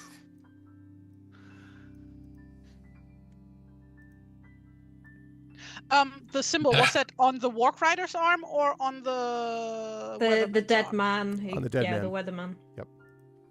The Weatherman. The one who called himself Master Weatherman. They actually want to be called meteorologist, but he doesn't look that much meatier than the warg was, so really, I mean... He's like, and over here you can see a dead front coming in. Frogor is, as I think, as part of his being disheartened, he's trying to like overcompensate a little bit, and so he like tries to pep himself up for the mistress and gets Hogor's reins and says, onwards, let's go forth to conquer the Misty Vale. And he starts like walking back the way they've come, like the wrong direction. Actually, I could go with a spot of tea right now. Yes, mistress, of course. And he scrambles back and starts getting the teapot ready. So this is me You- suggesting we take fire. a rest because we are all a bit scrunkly right now. Yes, could this is a say. good opportunity for us to talk about the rest rules, which we have not yet had. The rest of the Um, rules, that's a The lot. rest of the rules. Yeah, here we go. All the rest of the rules. What a riveting session. We do want to talk about different stretches of time, however, and how that works in terms of rest. So let me just get the thing for this. There we go. So in Dragonbane, we measure time with 3 different kinds of units. A round of time, which happens during combat, is 10 seconds as opposed to D&D's ridiculous 6 seconds that it uses. So 10 seconds. A stretch of time is 15 minutes, and that allows you to take a stretch rest, sort of the equivalent of a short rest, but a little bit more accelerated. We'll talk about that in a second. And then a shift is 6 hours. During a shift, you can hike for 15 kilometers, which works out to 1 mile. I'm just kidding. 15 kilometers. Or you can take a shift rest. And you may be saying to yourself, well, what's the difference, Arv? I'm glad you asked, because I can tell you. So when you do a quick rest, which lasts just a single round, you recover only D6 willpower points, and no hit points. You can only have a round rest once per shift. And remember, a shift is a long period of time, right? So that's a round rest. A stretch rest, which sounds like what Ahatea might have been talking about, is a 15-minute rest during which you heal D6 hit points or 2d6 hit points if someone else is tending to you and succeeds with a healing roll. But the caregiver that's tending to you cannot rest during the same stretch and can only heal one person during the rest. So just individually, if no one tends to you, you'll heal D6 hit points on your own. If someone else attends to you and succeeds on a healing roll, you will heal 2d6, but that person will not be able to rest during the same stretch of time. Also during a stretch rest, you also recover D6 willpower points, and you heal a condition of your choice. So you get that too, unless something dramatic interrupts your rest. But assuming it doesn't, then, Also, you can only have a stretch rest once per shift. So you can have a round rest once per shift and a stretch rest once per shift. So with all that said, how would everyone like to do their rest? And that's a good point of fact. How long is the stretch again? Half an hour? A stretch rest is 15 minutes. 15 minutes. That's a very short tea break. Hardly enough time to get the tea properly done. But since Chuff is not injured, he can try to medicine somebody else to help them heal up faster. Okay. But that means that if he's doing that, he will not be able to get rid of his dazed condition, correct? That is true. Cannot rest during the same stretch. Yes, that's true. Okay. Yep. Prince Justin. Okay, I would like to do a meditation in my stretch rest. Ooh, tell me more. What is that? A meditation. Well, I have that noted down somewhere. That's it. Oh, right. As an elf, you can Yes. meditate deeply during a stretch rest. So you heal an additional D6, and you can recover from an additional condition. You're completely unresponsive during your meditation and cannot be awakened. This is also known as the Vulcan rest, where in the original series, they literally have to slap Spock out of his rest when he's getting healing. It's a little strange. Anyway, inner peace. Okay, so you could do that. That's fine. So you would be able to do that. Did you use any willpower in that fight, Toriel? I don't think you did you? No Okay. willpower. Okay, so then you're just going to be rolling. So you're going to do that rest. So you're going to roll 2d6 then to see how many hit points you get back. So go ahead and do that, and then we'll talk about the rests for the other 3.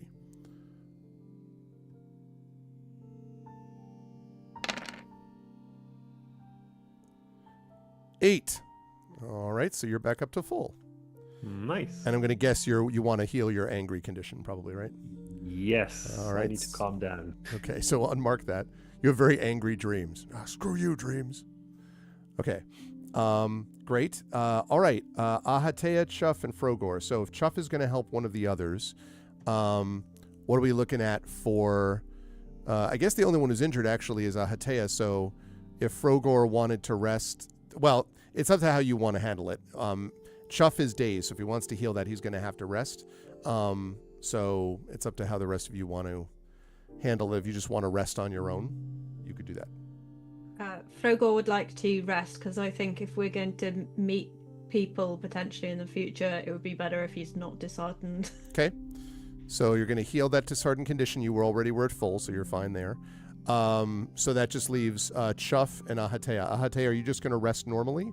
Or I'm looking up right now how I get my spells back that I've used. So... Just a little technical note. I've seen that above the hit points thing on the character sheet. There's a little thing where you can mark rest, and that does a roll for you. Oh, very cool. Didn't realize that. Okay. So that was a total of... Yeah, that was me, sorry. That's okay. Right, but you got the meditation, so you have a second one of those. But I mean, it already cured the condition, so that's fine. Right, that was just a test roll, Yeah, gotcha. I think. Okay. Very cool. All right, so yeah, so Frogor, you can actually, can you do that for me, Frogor, if you haven't cleared the condition already? I just want to see if we can do that test roll if it does clear the rest for you. I mean, the condition for you.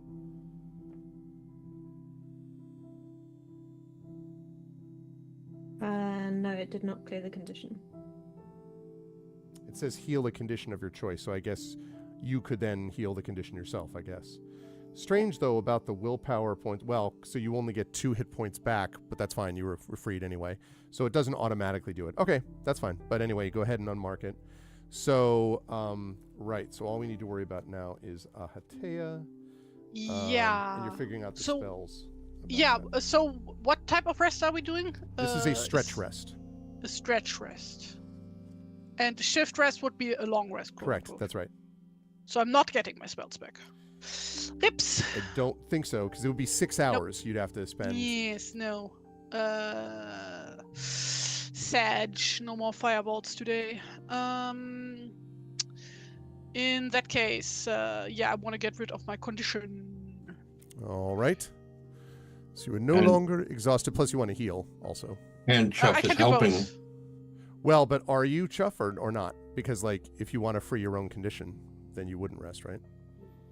I mean, sorry, you would rest. Or you I wouldn't help healer. This is the thing. Me being the actor that I am, since he's dazed, he's not thinking straight. So So, it's up to Ahatea. he's Right. like figuring out, I could help her, you know. Yeah, so it's really going to be up to Ahatea then to be like, what are you doing? Get away from me, or whatever. It would be that. Which she wouldn't do because she likes being pampered. Okay, fair. And All expects right. to be pampered. Well, then Chuff is Yep. going to help and we'll still be dazed. Yep. Thinking, oh, well, what a good new hire this is. His hands kind of stop. No, she doesn't say that, but she thinks Okay. it. All right. I was like, wait a minute. I didn't do the lisp, so she didn't Ah, say gotcha. that. Right. Yep. Okay, so you can rest then.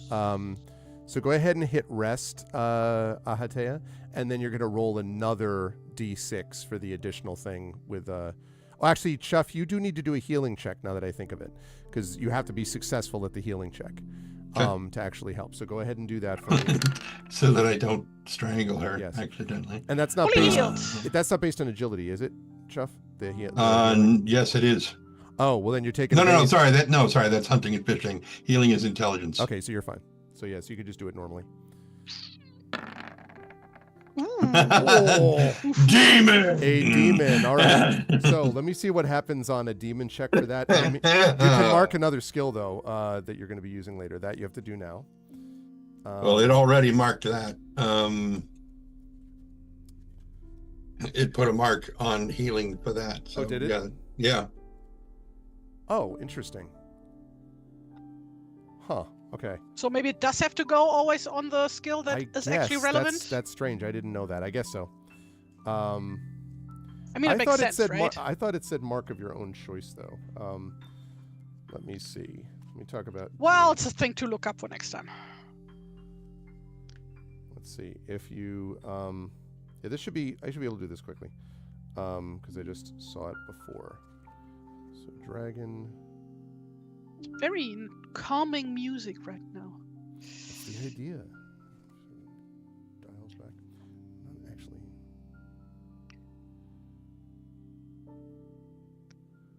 Okay. I'm just imagining like all of us sitting there having tea, except for Frogo, who's just standing there playing the harp for us.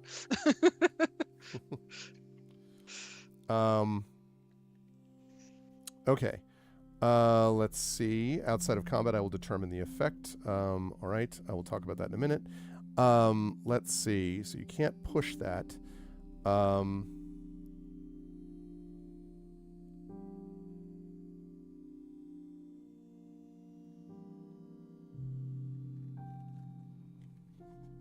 I would imagine if there's a harp string that he needs to pluck especially hard, that his fingertip just sticks to it a little longer. And If the mistress would like for Hogwarts to play a harp, he's gonna have to like work out how to create a harp from scratch. Or can make a lyre from tortoise. Wow, I could think of this in 2 other languages right now. This word, tortoise shell. which we don't have. Sure, there's some around. Not down here. No, it is that skill, yes. When using a skill, tick the checkbox next to that skill. So my bad. Yes, Tari, that's right. So you do check it next to that skill. And that explains also why you mark it at the moment, because it's the thing that you just did. Okay. Regardless, now, because you did that, though, Chuff, I am going to... thank you for the follow on my channel. I am going to, therefore, drop a point off of Atea's healing, because I think you literally do accidentally, like, all right, now hold still, karate chop to the neck or something like that. So instead of getting the points that you would normally get, Atea, which is 6... But that already was, like, way over. You are going to end up getting 5 points instead, which fortunately for you is still enough to heal you. But I do get the impression that, like, you probably are like, what do you do when Chuff, like, I'll help, like, is like half joking you? What's your reaction to that, Atea? Oh, right, because it's happening now. Yeah. Not a hypothetical. No, it's not hypothetical. Well, that kind of depends on how he was intending to help.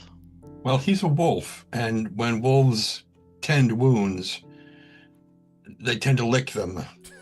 So he was probably he's dazed, right? So he's just like, I'll help. And he like leans down to start licking. And I imagine she'd probably like, Not Just the sitting there like genital herpes. This Yeah, exactly. is the huge HR violation. I will bring this up with the board. And she waves over Frogo. Yes, mistress, who's in the middle of a card game. Make him stop! with Make him stuff. stop! Away! Using chick gore to like ward him off. Away with you and your genital herpes. and he's what? And he like grabs his tongue and is like looking at it like he's trying to figure out where That'll help where the the genital herpes a lot. where the hairpiece is on his tongue, because there's like apparently a piece of hair on his tongue that they're talking about that he doesn't know what it is, so he wanders off. Cat hair. I'm assuming, Always good Atea, you're going to clear your exhausted condition as I you already do this. did. I already did. All right, and you should have gotten some willpower points back. How many did you get back from that? I had 6, now I'm at 12, so doubled. Okay. Du bleed. Nice. Okay. All right, what an uneventful stretch rest. Okay. So that's about 15 minutes. You all, at some point you might notice that Toriel is just lying on the ground, doing this thing. I assume, Toriel, right? Are you like leaning up against the wall, sort of doing that same effect, or are you just like sacked out? I imagine I just sat down, leaning against a wall or a tree, whatever's currently around. Okay. And just sitting there. Okay. Just calming. Okay. Meditating. All right. Atea nods. Yes, this is some very good tea. Very calming. So everyone at the end of the 15 minutes is clear of all conditions except for Chuff, who's still kind of dazed. But everybody else. But he gathered all his arrows back up. There's that. Yep. The stench has started to grow significantly from the currently stripped body of the warg, and also the skin. Yes, but yeah, you're not far from the dead body of everything. Yep. Well, it's nice to have a picnic in a nice scenic environment, isn't it? So, Where do you all want to do? Frogor looks to the mistress. Onwards to Misty Vale, to power of the Dragon Emperor, mistress. Why, yes, My we lady. should try and find the large M that is inscribed on the map. Or maybe the pieces will be with one of the other letters, but I have a good feeling about the M. If we can find it. Onwards to the M, then, my mistress. Then we find a fucking McDonald's there. Or more mallards. Ah! So you make your way then out of the Drakmar Pass, and you'll be happy to know that there are no more ambushes forthcoming, at least up here. And as you are heading up and then down on the other side, you find yourself walking basically into some of the mist which swirls around and covers over the top of the Misty Vale. And as you get a little bit further down, the vegetation thickens into dense forest. Fortunately, though, you don't need to make a bushcraft roll because the same path that was winding its way through the mountains that you took so far also goes through the forest. Along the way, on occasion, you find these weathered milestones, probably hundreds of years old, that are protruding from the terrain. Some of them are decorated with these stylized, archaic crowns, but otherwise are pretty much broken down. You do think that there have been some people that have gone, some creatures that have gone back and forth along this road, but not a lot of them. It feels like this is not a path that normally gets taken too much.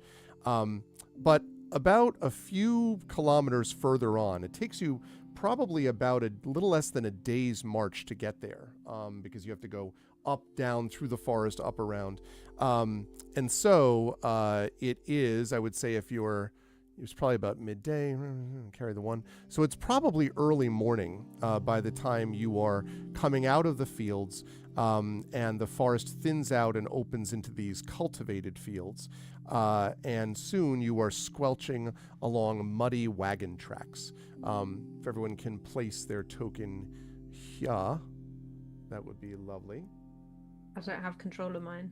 Wait, I thought we were going into the Misty Vale. Now I'm like super confused. That is the Misty Vale.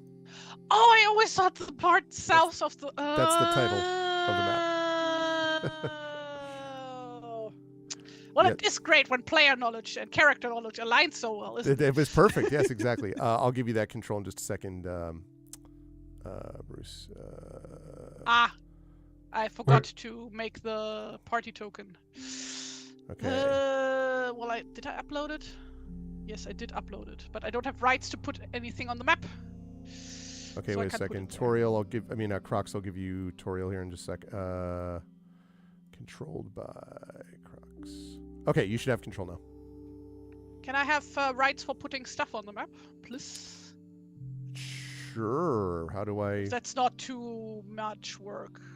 I think it's fine, although I don't totally know how to do that. No, I can't do it right now, so. Okay, that's okay. Just send it to me for next time, and I'll put it on there. And then. Well, give I you already control sent you of the image. You just have to upload it yourself. Oh, you did? It's a dragon with a pentagram. The pentagram. That was that we can use as a party token. Let me double check. Dragon with the pentagram. You already sent this to me? I'm pretty sure. Let me double check. Maybe you did, but let me see. Where are you there? Yes, I definitely did send it to you. It's the last image I sent to you. Okay, let's see.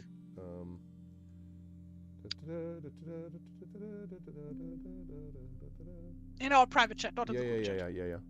Oh, right. Okay, so let me save that image. That is. Oh wait, that's my image. That's me. Yeah, but you are the. There would be no party without you. Wow, I'm touched. Yes. All right, I'm gonna write In that the down. head. Hey. What are you trying to say? All right. That you're touched in the head. Can't believe you'd say it again. All right. Here we go. I'm going to put this on the map. Thank you again, Tari, for this amazing work. There it is. It's gonna be exactly that big. It's a dragon with demon symbols, so I love it. I love it. All right, because here it's is the Draka of party. Demonair, which I probably am mispronouncing because I don't know how to do a Swedish accent. So maybe do you? That dragon knows something that we don't. It It's so totally smug. does. Hey, Echo. Do you want to put the 4 of you maybe back here then, and I will use the party token for you all? Yeah, you can put it by the Misty Veil somewhere in that title screen. I don't want you to lose you completely from the board because maybe other reasons, but we will put this right here. Okay, great. Okay. Oh, and also, let me just check something. Okay. It I'll allow does. it. So I don't know if you can see this, but on my screen, it's showing that if I hold the token and stretch it, it actually shows how many kilometers that works out to. So from the spot won't. where you started, The ruler doesn't show for us until you release. Well, you only see it because you're holding it because actively. I'm holding it. So it's But about we don't 20 see it. kilometers. That's very cool. Okay, I didn't know that it was that accurate. Okay, great. Lovely. Wonderful. Okay, so as you make your way down and around, you are, as I said, squelching through these wagon tracks. Move that over a little bit. Okay. And then you see this. The wagon tracks give way to a paved road that cuts through the high grain fields. Countless smells invade your senses: manure, smoke, and rotting vegetables, but also freshly baked bread and grilled meat. Hopefully not a freshly baked bed. That's a whole other thing. The road leads to a settlement surrounded by a palisade with lots of small houses with smoking chimneys visible beyond its sharpened logs. The village gate is closed and flanked by 2 low but sturdy towers of stone with crenellations and pointed wooden roofs. Drawing closer, Crenellations. what? Is it crenellations? Ventilation. Crenellations and pointed wooden roofs. Drawing closer, you hear the stern voice of a man barking at you from one of the towers. Halt, strangers! State your name and business or turn back to the forest. This is a place of peace and decency. All right, so I'm going to take you over to what you now see. I give to you all this village. And I will show you all where you are placed. Just a second, players. Oh, no, I did bring you there. Okay. Fancy. So if everyone would be so kind, this time I do want you to bring your individual tokens. If you can do that. If not, I'll copy them from the other map. But it would be great if you could bring your tokens here. The tokens must be drawn here. How do you do that? You go to the tab that has your character sheet. Yeah. And you drag and drop your character sheet onto the map. I've got to open in another tab. What you're going to grab is the name, not the icon. Presumably rainwater, but also, Triffid, there would presumably be water coming down from the mountains and perhaps rivers around the area. Perhaps you shall see. Mountains sounds fake, but okay. Who does mountains? Okay. So, Not salty. the person who is calling to you to, stop, be careful, do all that stuff. Halt, in the name of the law. Is from right here. And I will stop right there, criminal scum. Right. And then he looks directly at Tari, who's somehow come out of game, and says, "I serve the flaming fist." Wrong game I was quoting, I but know, sure. I know. Okay. So anyway, Hail and helmet. No. Hail and well met. That's what I meant. your name is Wellhead? What? He's not very well in the head. I don't think this guy is very smart. Sorry, I got a bit of a crack on the head earlier. Greetings. That's what I was going for. This right here, I'm going to zoom him out a little bit so people can see him. Right. This is, he's not actually this big, but this is the man that is staring down at you from the tower. And you can see that he has a bow drawn and an arrow pointed directly at you, Chuff. And he's sternly glaring down at you. And he says, I'm sorry, did you actually say your name after all that? I didn't. No, he just first he screwed up saying hail and well met, and then he's like, okay, I'm not going to try that again. And so he said greetings, and now he's clearly fumbling, trying to remember what he's supposed to say next. But he's like, I don't think we have a group name yet. I want all of your names individually. What are you, a traveling band? Hello, greetings. We are servants of Ahatea, companions. Looking across at Chuff, companions of Ahatea. I am Frogor. This is Hogor. This is Chickgor. Holds Chickgor up like as high as he can, which is not very high. Which is probably like right next to Chuff's face. No, it's going to be about waist height. For Chuff, okay. Because Frogor is optimistically 2 feet tall. And this is Chuff and Cuff. No, whenever he tries, he chuffs. When he says his name, he just kind of is how he pronounces his own name. Pardon me, it's not very good of me to mispronounce his name. His name is and his name is Cha? This is Toriel, and of course the great mistress, the one and only most intelligent, most beautiful mallard in the land, Ahatea the He coughs over the terrible. Yeah. Coughs very loudly. We are but travelers, come from the far land. We've come through the pass. Please let us in so that my mistress may enjoy and grace you with her presence. And he kind of looks down at each of you in turn. So, there's an elf, a wolfkin, a mallard, a frogkin. A mother mallard. He kind of pauses and stares at you, and then a chicken, a horse.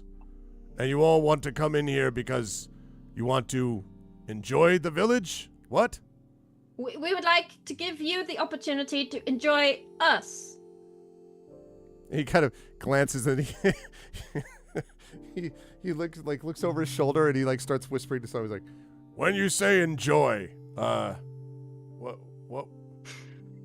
does that mean?" The skin of the thing and trade. Oh, all right. He seems relieved, like you've gone onto much stronger ground. Oh, trade, yeah. That's all right. Well, as long as you promise to do no mischief in this town, then you're welcome to Outskirt. And he declares a couple of commands to someone behind him, and the gate creaks open. Not wearing a skirt. And the place gate also doesn't creaks look like a open. skirt.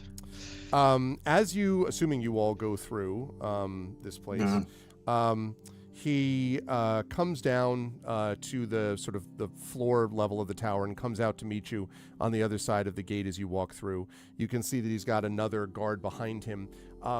This guy looks pretty built, like he's, not, I don't know if he's at Toriel level, I mean, that sort of thing, but he is definitely built.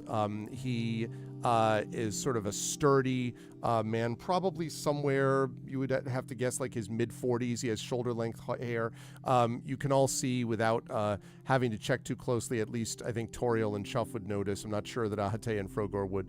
Maybe that he's probably has a broken nose that was never really healed properly and, was sustained in combat somehow, probably. He looks at you and he says, "We get all kinds of people to Outskirt, and everyone here is welcome as long as you don't actually take any dangerous actions. That means no getting into fighting or brawling, no stealing, and especially and most of all, no opening this gate to outsiders. We try to be as friendly as we can, but we have to be careful. There's strange folk abroad." And you said they're human, right? Yes. All right. The two in well, front the of you anyway moment, are. yeah, the moment they kind of get down towards our level, Chuff is like, and his hackles kind of start going up a little bit. Okay. But he just Hackles? hackles the fur on the back of his neck, just like his shoulders puff up, and he's agitated about something. He's having Ghibli hair. Like in Ghibli Like movies, Studio when the Ghibli. characters get angry, Yes, they get yes. the hair gets up. Sorry, my brain went to Gimli, and I'm like, what? No, your hackles are over Ghibli. 9,000 right now. Yeah, I'm right. guessing. Yeah. He asked for one hair from her fair head, and she gave She him gave three. me 3. Okay. So he says, my name's Captain Hardy, and make sure that you do no mischief in this village. And he steps aside, and the guard behind him, instantly the guard behind him, you can see is carrying a pitchfork. Hardy does have a decent-looking, strong sword. He has like some kind of old, weathered-looking leather armor. The one behind him carrying the pitchfork, I guess maybe that's a leather tunic, maybe. You get the impression this is not, super professional, like high-level castle guard stuff going on here. Frogor would like to hop like a mallard through the gate. As we Hardy coming watches up, you hop. yeah, as we get closer to the humans, can I actually ask him? Sir, I don't suppose you have heard of any human named Leonara? Leonara.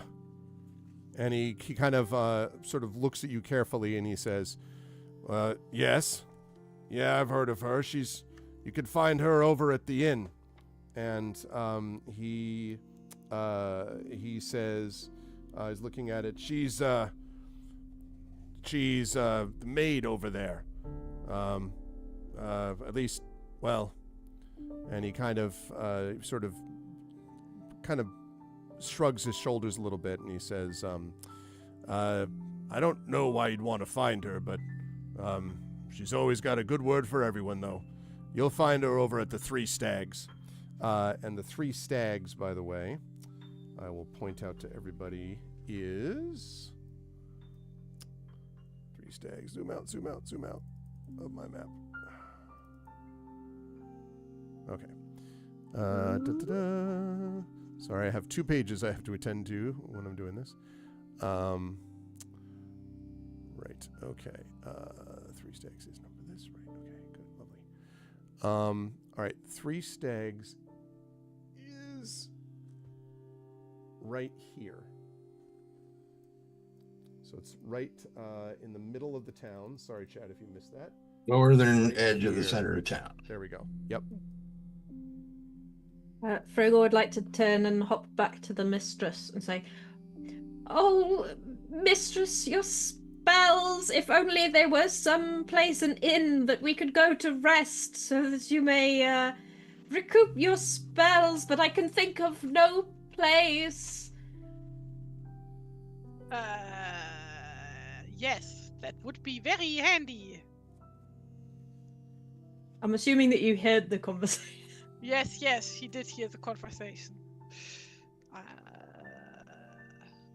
But I don't, I don't understand right now the idea of like, if only there was a place, but like you only literally just said the place, so I'm missing that part.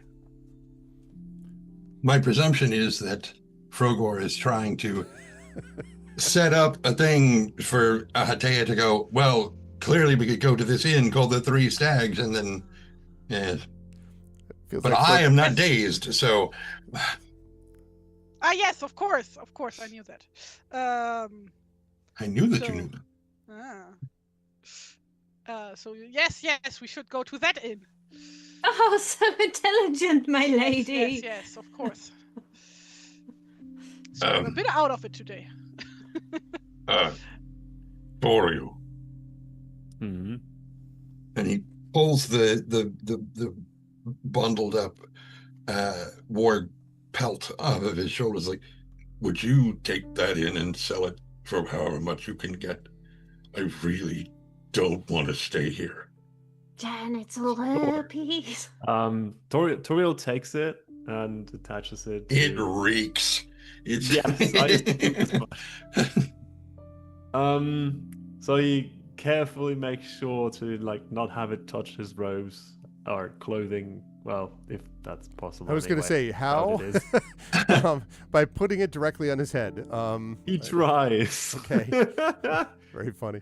Okay. So it'll probably last for like 2 to 3 steps until Yep. the inevitable happens. However, after he does that, he takes a step towards the guard that opened the gate and ordered the gate open, extends his hand like to shake it and says, would you happen to know where I can sell some stuff and maybe find proper tools in this place? And he says, he shakes your hand and he says, you'd be looking for Master Ulvar's then. You can find that up this way. And he kind of sort of, again, jerks his head. Every time he does that, he seems to be jerking his head in the same rough direction. But after a bit of work, what you discover that he must be talking about is this up here, which is at the top of the map. And I will show that to chat now, which is right here. And the reason, hey, Big Boss, the reason that's, you have to go that way anyway, it looks like to you, because you'll notice that Outskirt is partially built on top of this hill. And there's some stuff that's in the lower section, kind of in the lower left of your screen there to the west. And then the road sort of rises up to the east and then the north and eventually ends up here. Where you're able to see. And I just want to double check something. When I click on this map, you all can see that too. Can you see that? All right, I want to make sure. That's no, sonar I cannot ping. for some reason. Seriously, you can't? No. Oh. It's right next to the northern gate. There's I can ping myself, but I can't. okay. Yeah, his are the dark blue that's radiating out. What if I do? I see that. Yep, I see That's too. on my screen. The other No. one that I was doing was the player screen, and I'm trying to do the player screen because that's what chat sees. Yeah, I That, see. and I see that too. Okay. If I do this ought to bring you over to that section. Does that help, Toriel? Yep. Nothing happens. Oh, okay. I do not know what's going on for you then. I'm not sure. Unless My roll end is- 20 is frozen for you. Yeah, maybe just refresh. Yeah, yeah. But I can move the tokens. That works. Okay, well, I Might don't know. just be bugging out. It's I will refresh. Okay, yeah, just refresh it. And then, but regardless, for everyone else, you can tell that, like, that thing anyway up there, Toriel, is apparently Master Ulvar's shop, which is where Captain Hardy, directs you to. And that's also on the southern side of that square where the Three Stags Inn can be found.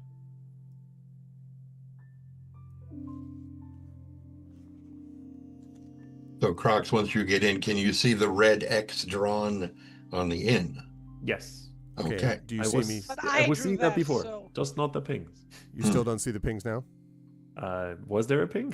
Yeah, It's happening as we speak. I see it. Yes. you do. Okay. All right. Yay. Good. Okay. Cool. All right. So yeah. So that Toriel is where Hardy tells you Master Ulvar's shop can be found. Excellent. Thank you very much. And I squeeze his hand a little. He does the same. You can tell Toriel, by the way, very strong grip. You don't know if it's a warrior's grip or an artisan's grip, but it wouldn't surprise you if this guy knows his way around a forge, perhaps. Okay. Cuff kind of works his way through the group back to the back of the group, like he's getting ready to go back out into the wild instead of staying here. Do you have an LLT or something? And he's been like sniffing, not like sniffing like he's congested or he's sick or anything, but clearly he's caught the scent of something he does not like. And he's like, Is it the rotten vegetables? no. No. Toriel turns around and asks him, anywhere we can find you in particular? What have we done here?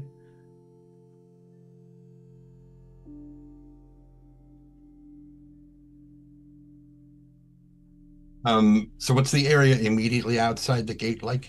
It's sort of built up a little bit. You can see it that it's almost like a little bit of a plateau here. Well, I mean, you mentioned like farms and fields and stuff. Yeah. Right around the edges, like a little bit, like even within sight of the village, you can see there are, farms, fields, haystacks, a lot of muddy. There's been a lot of water around here apparently, so there's patches of mud and stuff like that. Not a lot of. There are some like little groves and stuff like that. If I were to jump back to, let me see. If I were to go back to the Misty Vale map. There are definitely places that you could find yourself. You're probably going to run into humans here and there, though, wherever you go, theoretically, Chuff. So, not necessarily concentrated, but Right. Yeah. He understands it on one level, but on another level, being with a group of not humans for like an entire day, for some reason, and being dazed, he just wasn't thinking about the fact that he's going to be running into them when he gets to a town. And so, and he doesn't like towns anyway. It's not just about, the stench of the place. But you can see if you look at that map that, and let me bring everyone back there just for a moment, the players. So if I bring you, I did bring you back there. If you look at right around Outskirt, you can see that there are like farms and like little barn houses and farmhouses and stuff like that right around the outside, and little groves of woods. There is that forest that you went through that was pretty thick, but that's probably about an hour and a half's walk from here. That's not that close, Chuff. The rest of it would be little bits and bobs of little groves or that's really all he needs. Just like a tiny thicket that he can just kind of cuddle up, and so he's just got trees around him or bushes or something. Yeah. I think you can find that pretty easily. Okay. If you want to say like through the thicket. Crawling through the thicket? Maybe like here-ish. Yeah. So he kind of points to that little cluster of what some tiny individuals would call a forest, and he's like, "I'll be there." Toro gives him a nod. Sure thing. Chuff, Big Boss wants to know if he dislikes cities at a proportionate level to their population. Yeah. I think you got muted suddenly. No, I didn't. Okay. You were saying you sort of. I was just like, yeah. Okay, yeah. Gotcha. All right. Okay, so we're gonna have you for the moment, Chuff. I'm just gonna move you over here. I'm gonna move me over here. Okay, cool. Yeah, that's great. Okay, everybody else, when you move in to the city, where are you going to head? Hardy is watching you with the guard behind him. I think both the inn and the merchant are in the same sort of area, right? That is true. As I was just nicely pointed towards the merchant, yeah, sure, I'd go in that direction, definitely. Actually, I think I also would like to check out the merchant, because I forgot to buy a sling before starting the game. I kind of need one. Can definitely do that. So assuming you do that, then Hardy bids you farewell and kind of watches as you head off up around the pathway. One thing I do want to note, I'll mention some things, and if you have questions about specific areas, obviously please do ask me. One thing I do want to note, though, that is sort of very distinctive is at the top of this hill, you can see this right here, which is this sort of, I guess the best way to describe it would be, there's a hill in the middle of the village, and there are these weathered pillars and the remains of a circular wall. And at the crest of that is a magnificent but crumbled temple. And it's so sizable that you can actually see it from down here at the bottom of this hill. There are stairs that lead up to it. You can see those on your map. But it's sort of just, and it clearly, I mean, you obviously would have to get much closer to find out anything about it, but it clearly, the stairs, the walls, all look much older than the rest of Outskirt around it. Everything around Outskirt is some wood, some stone, some brick, stuff like that, some straw, obviously, and grasses, but that is directly gray stone of a different kind and of a different age, and that you can see from here. What is religion like in the setting, as far as our characters would know? There are all kinds of different religions that are associated with things. You know a little bit about it. If you wanted to look specifically or think about it specifically, I would take a, is it called religion? No, or this it is like a legends? general thing that our characters would be familiar with either way. Okay. unless Yeah, it's I mean, you extra know that there were, as I mentioned, this is an area that is built on top of other civilizations. You know that for sure. So there were other religions here, and the sort of some of the major societies that were here. There were a whole civilization of orcs, which once lived here and then left, who worshipped, you don't remember the name, it's kind of lost to the mists now, but some kind of strong combat-oriented, strength-oriented god, you think. So there was that. You know that there are various dragon gods that have been prayed to in the past, and demon gods, but you don't know anything specifically about the Misty Vale, because the Misty Vale is a bit separated from the rest of the world around it, right? So it's not exactly the time that the land that time forgot, but it's got a little element of that. So whatever you find here, Atea, is going to be based on very old kind of ancient knowledge or what the current inhabitants tell you. So this is like not D&D style, or everybody knows the gods are literally factual or real. This is like real world religion. Correct, although it's definitely the case that there is magic, and you have seen actions that would seem to be divinely inspired. So you're pretty confident there are gods of some kind, although you don't know exactly which ones in this part of the world. Okay. Right. Okay, in that case, now would be the question of like, can we tell who this temple would be dedicated to? Not from here. Without, okay. Not without asking Be that anybody like else. this one specific style. Of, Exactly. like, Yeah. with No. this specific type of rock. It's like really obvious. it's the known as the right. Exactly. No. It's not. This rock, other than being much older, is not familiar to you specifically. Okie dokie. Okay.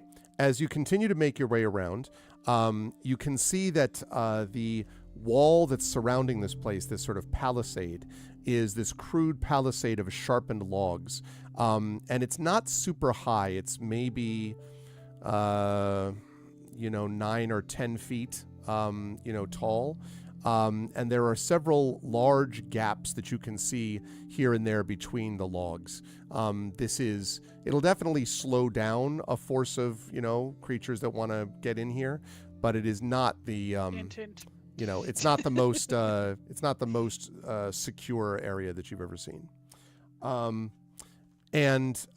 So you make your way all the way around until you get up to that square, that is the northernmost side. And I want to point that out right here. So this kind of village square area, and there's a couple of things to note about this that are important. The first is that to the north, you see that there's a gate, which looks like sort of a low gateway that's flanked by 2 round towers of stone. They look just like the tower that the Captain Hardy called to you on the southern side of this place, with pointed wooden roofs. And there is a well-trodden path leading out through the gate and snaking off through the terrain to the north of Outskirt. And so you can see that although there were not nearly as many people coming from the southern side, there are definitely apparently a lot of people that come and go from the northern side of this place. So there's that.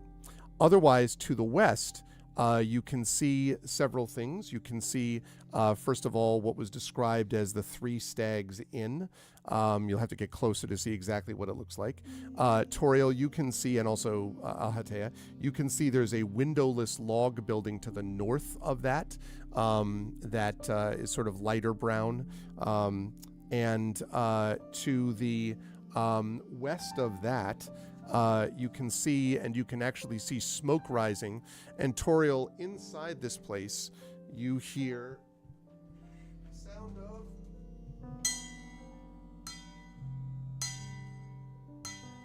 someone hammering away at a forge, some kind of smithy.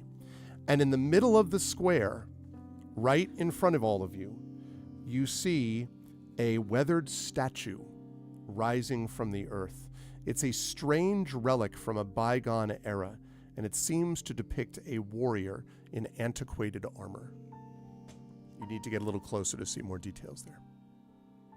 I would like to do that actually, because now statues are on my mind, on Ahatea's mind. So as you move closer to that, Ahatea, can you move your character into the city?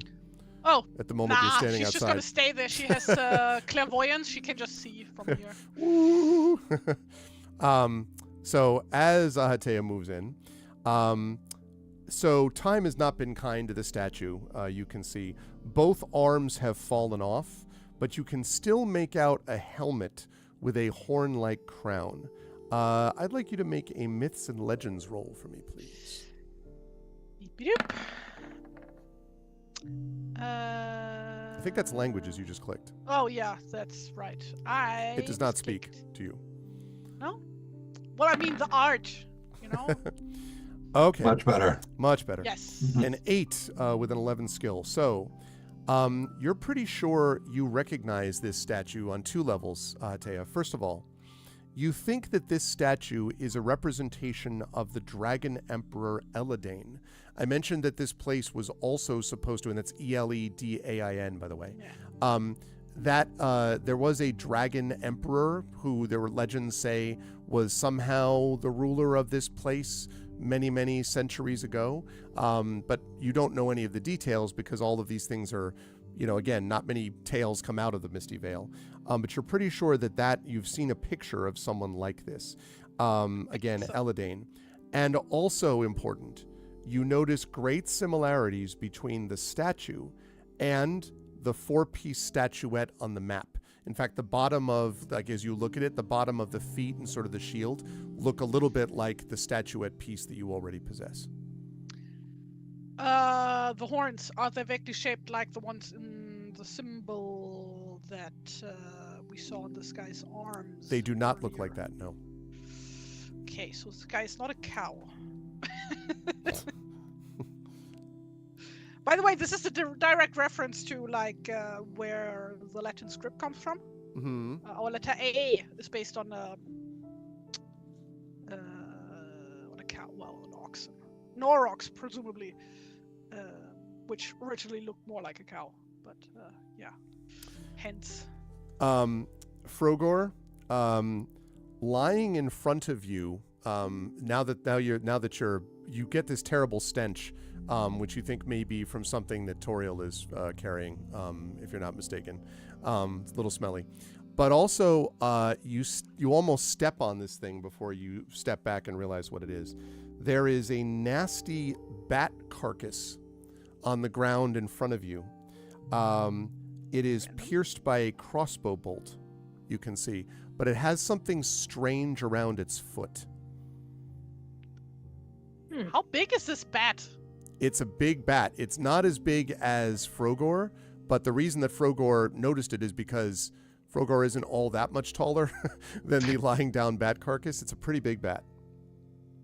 Frogor would like to deploy Chickor to investigate. Chickor goes over and begins to peck at the carcass. And you hear The foot! Oh, does Chickor actually have the training to go for the foot? No, not at all. Okay. No training So whatsoever. literally just keeps, poking away. Yeah. I have to do everything myself. Frogor pulls Chickor away and looks at the weird foot. On the weird foot, you notice it's weird because there's something tied to it. Now, it's all kind of bloody and matted and whatever, but there's a small piece of paper tied to its foot. All right, well... There's a cat tied to its foot, apparently. Frogor, that is not a cat, that is a loaf. That is a baguette. Yes. Nom, nom, Nom nom nom, tasty. Frogor will brave the bat diseases to remove this paper?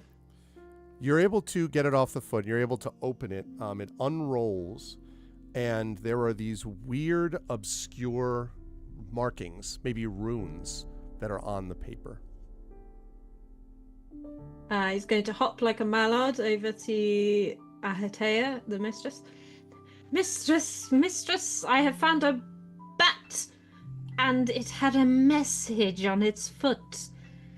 I am not intelligent enough to decipher it, but I thought you, mistress, knower of all arcane things, would be able to decipher the code. Well, of course I can. And she takes a look, and can she? Languages check, please. Languages roll. Yes! Oh, yes, yeah. she fucking can!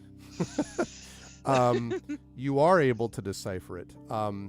And it is written in, it's sort of a weird dialect, but what it seems to eventually translate out to is newcomers in outskirt, purpose unclear, keeping an eye on them. And then below that, a disturbing salutation. All might to Sathmog, our three-tongued liberator. Newcomers and outskirts, purpose unclear. Keeping an eye on them. And then all might to Sathmog, our three-tongued liberator. And obviously something shot this bat down. Are messenger bats like a known thing? It's certainly possible for winged creatures to be messengers, but not a common thing, no. Mistress, this opens up a whole new possibility for bat gore. Well, I don't think this one can still be hired. What was the last part? Keeping an eye on them? And then it says, all might to Sathmog, S-A-T-H-M-O-G, capital S-A-T-H-M-O-G, our three-tongued liberator.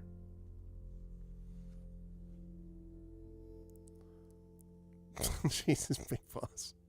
I am not going to restate that. I'm not even reading his message, and I think I know what it says. Mm-hmm.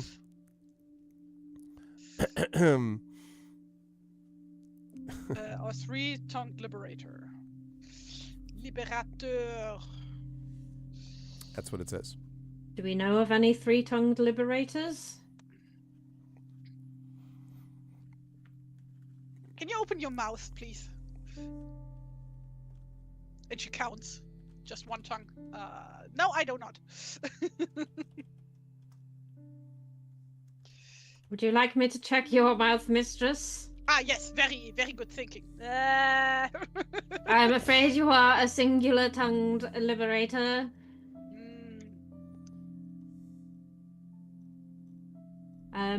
Is it from where the bolt sort of slid through it? Is it, can we can Frogor look around and try and see if there's anyone with any windows that somebody might, pop shots out of? Sure. Let's see. I guess for that, we'd be looking at a... Let me pop up Frogor for a second.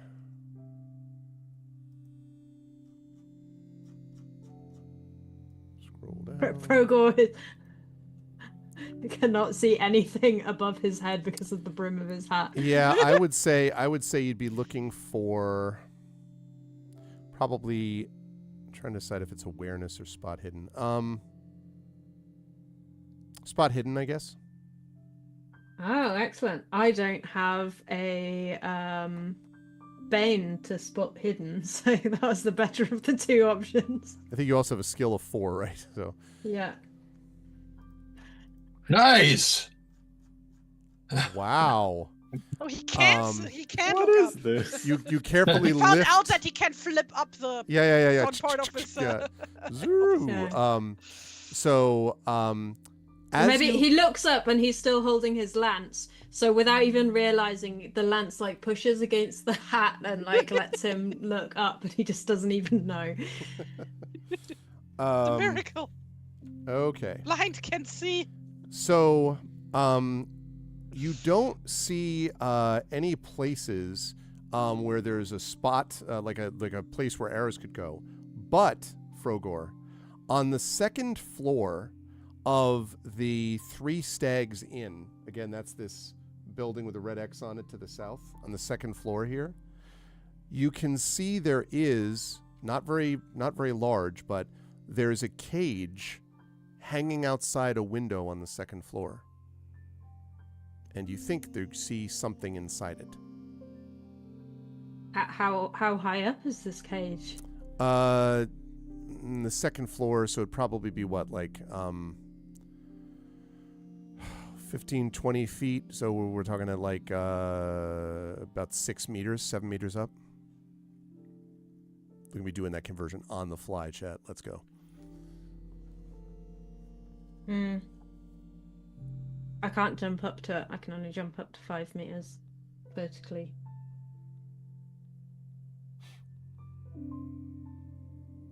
Do we also see the cage, or? If Frogor points you'd it like out. to. Mistress! There's a strange cage outside of that window up there. Did you see how I saw something? It was up. That doesn't usually happen, mistress. Very good, very good. And she goes over and pats his head. Oh, his like the back leg goes like a dog, you know. This like Oh in my a very God. Mallard-like way, of course. Yes, of course.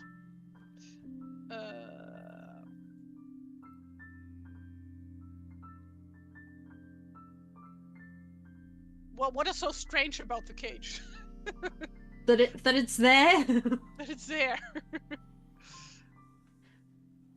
It's not big enough to hold a humanoid for sure. Maybe a very small humanoid. Frogor would like to hop over like a mallard closer. Okay. And look up.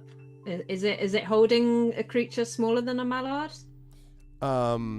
So, and I will say that A this human? this building also is definitely the tallest building you think you've seen besides the temple, which is obviously up on the hill. But it is an impressive building here, and a massive thatched roof and half timbered walls. And I should mention, since you hopped over, you can see that outside the door there is a red sign which says "The Three Stags, beer, bed, and food at heavenly prices." And from inside you hear this, and the sound of music and so on spilling out into the I guess still a little bit before dusk, but it's late afternoon. And as far as what you see up there, something dark and furry you think is inside that cage, Frogor, but you can't. It's not moving, so you can't really see any details about it from where you are. He comes back and reports his findings. So a dark furry, so like as in goth, or? From the inn, you Small. did hear, "Wake me up, can't wake up, it's not, save me." Arv Zoom DMs. Oh. Sorry.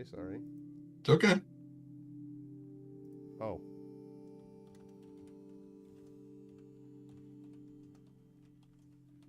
Okay. Yeah, and I'll deal with that. Okay. That's a good idea. Okay. All right. Don't worry about it. Chuff is just talking about where to set all of the explosive barrels around the outside of town. I mean... Guy Fawkes, love it. Mm-hmm. It's the mustache. Did they call this outskirt or parliament? Haha. Okay, no. Mistress, would you like to visit the merchant or the inn? Or anywhere else? Of course, I would not presume to know what you are thinking, for your intellect is so much far greater than mine. Which is saying much. I suppose we should be so polite to accompany Toriel here to the merchant. Right? And she looks up. Tora just like has all Hogor, Chitgor, Ahatea and Frogor all just looking up As- expectantly. Astoriel admittedly wasn't paying close attention to their conversation. He's slightly taken aback by suddenly all of them looking at him.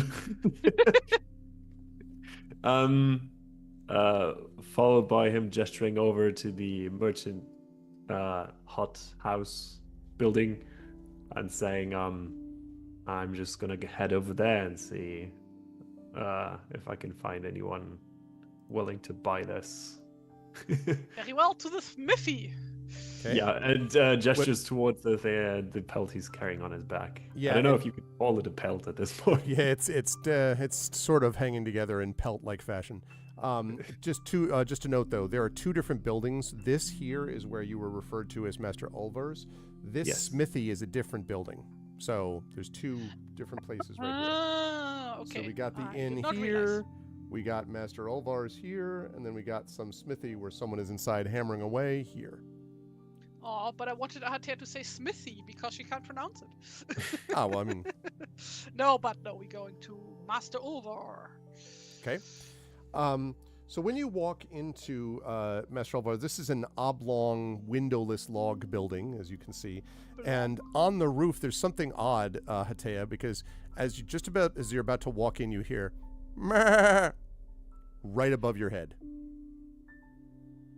Meh, Oh, Valhalla! There's a goat on the roof! meh. Yeah, so do you look up? Yes, yes. Because there I is a look goat on the roof. In fact, there are several goats that up. are No, wait, feeding. Valhalla has a cow on the roof, not a goat. There I'm are sorry. goats feeding on the unkempt grass. And above the entrance, there is a grained wooden sign which says Master Ulvars in curling letters. Meh, Seems like it's the right place. meh, meh. Okay. When you walk in to not a particularly large place, and you see, let me zoom this out, an impressive looking man, tall, red-faced, probably late 50s maybe, with a very impressive drooping mustache. And when you walk in, he is talking to someone, and he says, "Now you understand." Now his voice is so loud that literally, like, every time he speaks, you hear like from the sound of like the goats above on the roof above, like sort of you hear their hooves moving and then bang every time he speaks. "You've got to understand, this shop is more than just a place. It's a calling. Do you see what I'm getting at, Jory? Do you understand what I'm saying?" Every time he speaks, his mustache, like, "Do you understand what I'm saying?" And standing, basically looking at him, I don't want to use the word stupidly, but is a younger, considerably younger man. Although there is something unusual about the way he looks. He has something about his mouth and teeth and the angle of his eyes and so on. You're not sure, totally human maybe? There may be some other elements there. You can't quite tell. But he just Clearly is, a half-elf. he's sort of, yeah, exactly. Clearly a mallard, as we can all tell. But he's listening, and he isn't saying anything. He's just sort of looking at the other man with the mustache who's talking to him. And the person with the mustache is holding two things. One looks like kind of a clipboard with a paper on it. And the other is what looks like a very impressive looking quill. And he says, "Either you learn to take inventory, or inventory will take you, son." And his son sort of, and kind of just nods. And the man still has, neither of them have noticed you yet. They're standing behind a counter, and I should say on the walls all around, there are things hanging from beams and on shelves. You see like, cloves of garlic, and you see different like stacked up what look like wooden cups possibly, and then like there might be baskets that seem to have little bits of jerky sticking out of them. seems like very much a general store kind of vibe. And they haven't noticed you as you've all walked in. Anything that resembles leather produce or animal hides there? Yes, although they don't. Nothing as big as what you're carrying. It looks like there's stuff which has been maybe tanned and like trimmed down into something else. You know what I mean? And I say something. Don't just look at me. And the son says, something, Dad. No, I'm asking. And then he sort of sees you and, I apologize. Customers, Jory. And he says, customers. Like the goats, lose it on the roof above. Customers. And he strides forward. Now, you can see as he walks out from behind the counter, this dude is about maybe 2.5 meters tall and wide. This is a huge, built dude. Not super tall, actually, maybe 2 meters only, but just Well, what's 2.5 meters is maybe 2.5 meters too big. He's 5 feet each direction. He's really built, is what I'm saying. He's a really 5 feet strong direction. looking, That would make him smaller than me. like an American football player, Georgia. is what I'm saying. Well, no, because isn't 2x2? No, maybe I'm not calculating that right. So I'm roughly 5'11", which is 1 meter. No, eight. he's 5.5 feet, but he's super, tank build. And he's shorter than the one that he was just yelling at. But as he strides over, Toriel, you can see that he's got the clipboard and the quill that he's holding, and the quill is held in this hand that looks like the size of a ham. It's this huge hand, and he's just like, "Welcome, I'm Master Ulvar. I see you must be new to Outskirt. I'm always happy to see new people here, aren't we, Jory? Jory!" And again, burp, burp, and Jory kind of like "Hi," Jory says, still standing behind the counter, not having come out from behind it. And with that friendly greeting, Toriel also goes towards him, extends his hand, says, "Greetings. We've just arrived here, and I've been pointed to your well-equipped store. As I want to sell some stuff and trade some goods." Now when he hears you say sell, he's like, oh, you're here to trade. His mustache droops. I see. Not to buy? Mustache rises a little bit. Trading does imply the exchange of goods, doesn't it? Well, yes, that's true. Perhaps there are some goods we can. Jory, bring forth the ledger. And Jory sort of stares at him, and then Master Ulvar, the ledger, bring the ledger. The ledger. And then he slowly, and he bends down below the level of the counter, Jory does, and then comes up and he's holding this big leather-bound book. And he brings it over and just stands there, and Master Ulvar says, yes, and he takes it from his son. And he says, my son Jory, I'm just showing him the ropes. Someday this will be Master Jory's shop. Isn't that right? Jory.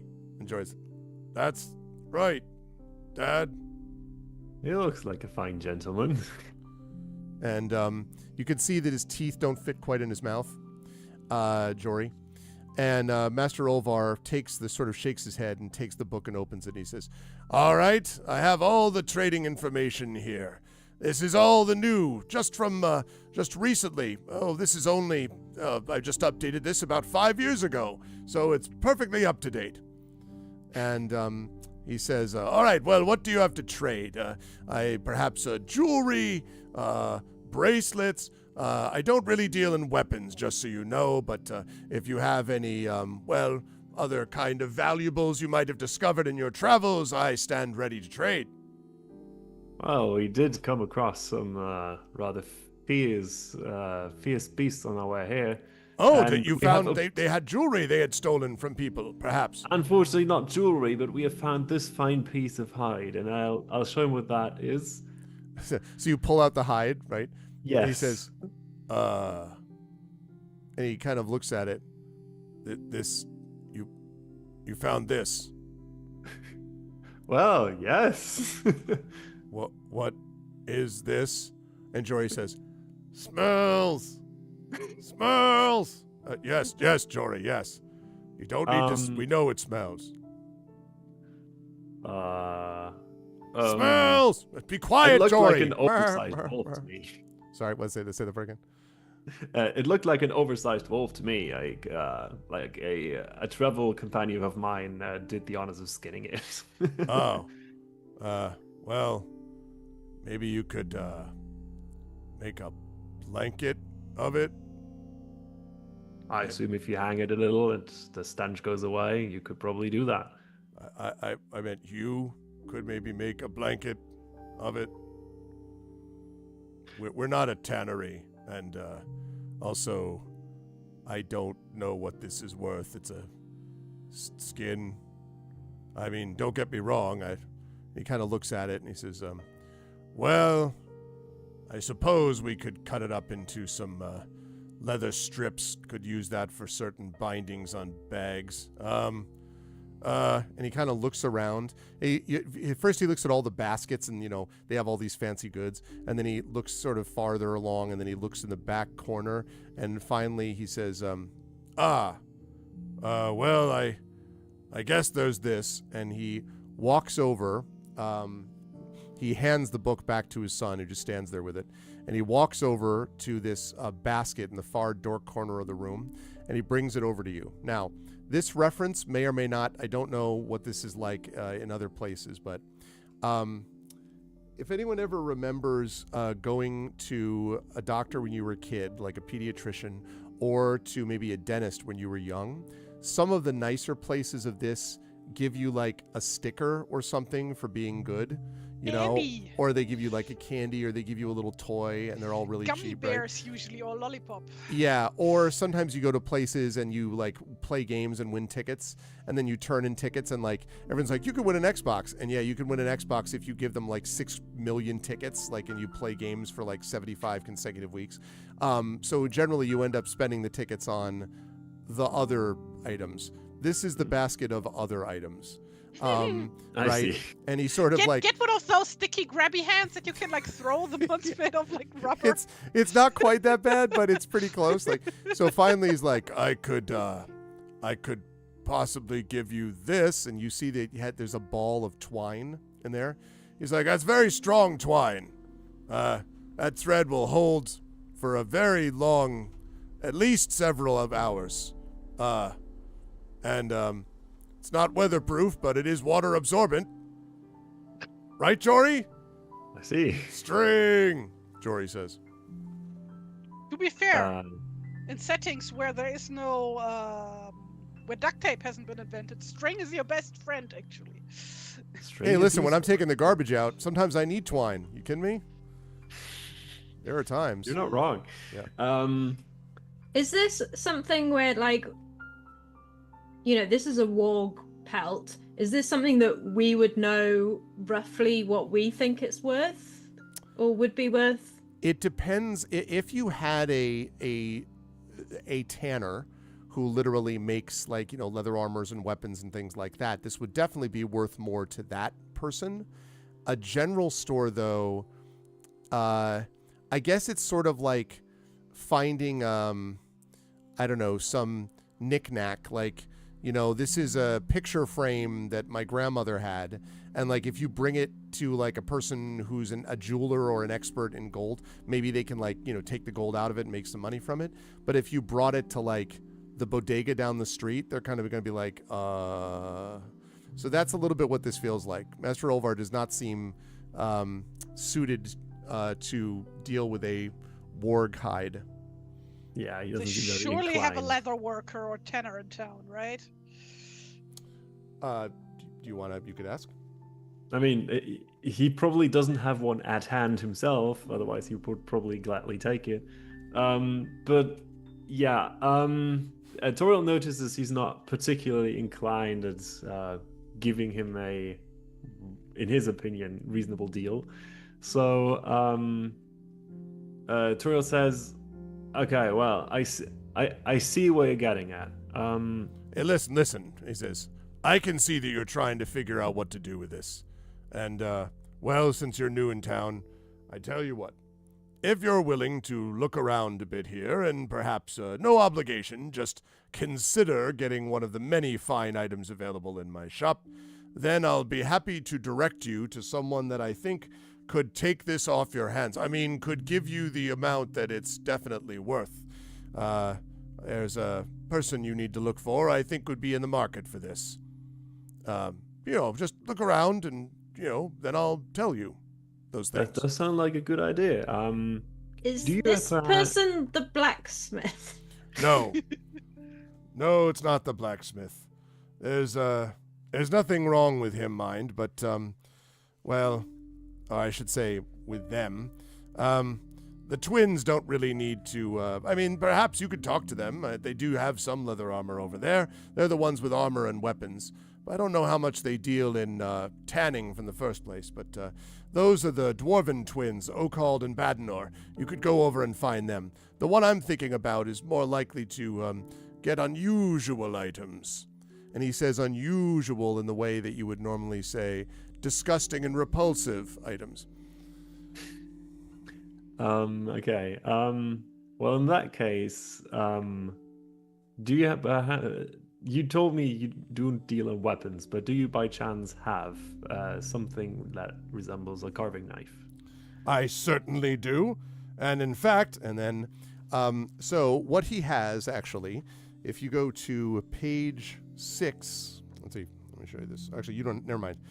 I realized I could tell you that, but maybe that's perhaps not the best idea. Let me find it for you, because otherwise it's going to get confusing. No, chapter 6. There we go.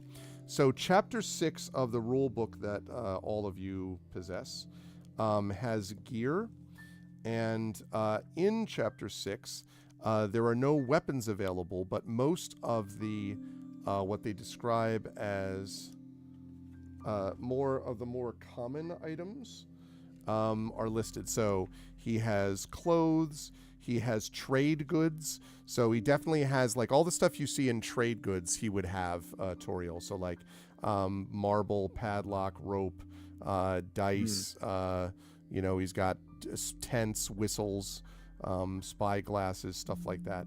And he does have as well a set of tools, which would include like a crowbar and a hammer and a needle and thread and a pickaxe and a saw and a shovel and things like that. So he has those things as well. So basically the common sort of stuff. Well, and Ahatia would like lean over and go, surely you could get anything made from metal for cheaper over at the smith's place. And do you say that like in a whisper, Dan? Yeah. Okay. So yeah, Toriel browses through the stuff a little, looks at the items that are around, and eventually settles on telling him, well, thanks for showing me around. I'll try to get this off my hands first to get my hands free, and then I'll be back. And he says, all right, well, if you promise to come back here after you've done it, you should go and talk to Dranath. He's a weird one, a mystic. Spends most of his time meditating, but he's the local healer around here, and he's always looking for weird things, and perhaps too much of his own supply. Well, anyway, I won't say any more. But you can find him over by near where the old temple is. Near the old temple. You go up the stairs to the temple, go over, and you'll see his hut. And the place that he points you to is right here on the map. I see. And thanks for the directions. This person, Dranath. He says, all right, well, it's a pleasure knowing you, but I've got a busy day before me. I've got a busy evening, got a lot to teach my son here. Right, Jory? And Jory, teach. Yes, well, all right then, good luck to you. And he says loudly, and the timbers rattle and meh, meh, meh, meh, above. Yeah, so I basically sling that hide back over my back or backpack and walk out again. Okay. And I think I want to double check quickly with Chuff. Chuff, I think we would focus on you for just a minute here. As you've entered the this sort of place in the forest, what do you? The small little forest is really ambitious. It's a thicket. It really is. It's a little bigger than a thicket, but it's around that area. Yeah, it's a copse, a COPSE, right? Ooh, yeah. As you're lying down there, does Chuff do anything before retiring for the evening, as it were? Mostly he's just like getting some slightly less stinky than the war guide stuff, but he's like a little ointment that he's like rubbing on his temple. Okay. A little bit, because he's just trying to get himself sorted out. He just doesn't feel right, and in the process, he clears his dazed condition and just sort of pulls his clothing, tries to smooth his hackles down. He's like, all right, I just need to.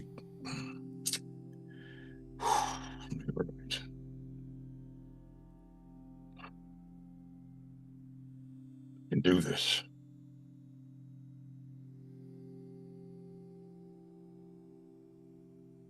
And so probably after about half an hour, 45 minutes of just kind of cooling himself down and bracing himself against what he knows is in there, he'll probably sort of make his way, because he can see where the guy was pointing out where the stuff was. So he knows there's a gate on that side. And so he's probably going around the outside of the walls to the gate to come in from that side.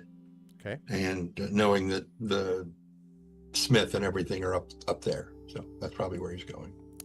And I think as he makes his way, as Chuff makes his way to the gate, and Toriel, Ahatea, and Frogor emerge into the village square, the sound of mang goats about them, we maybe pull back the camera just to see what's left of the mangled bat carcass lying on the ground, and perhaps someone from somewhere looking down at the carcass that is not any of the party members.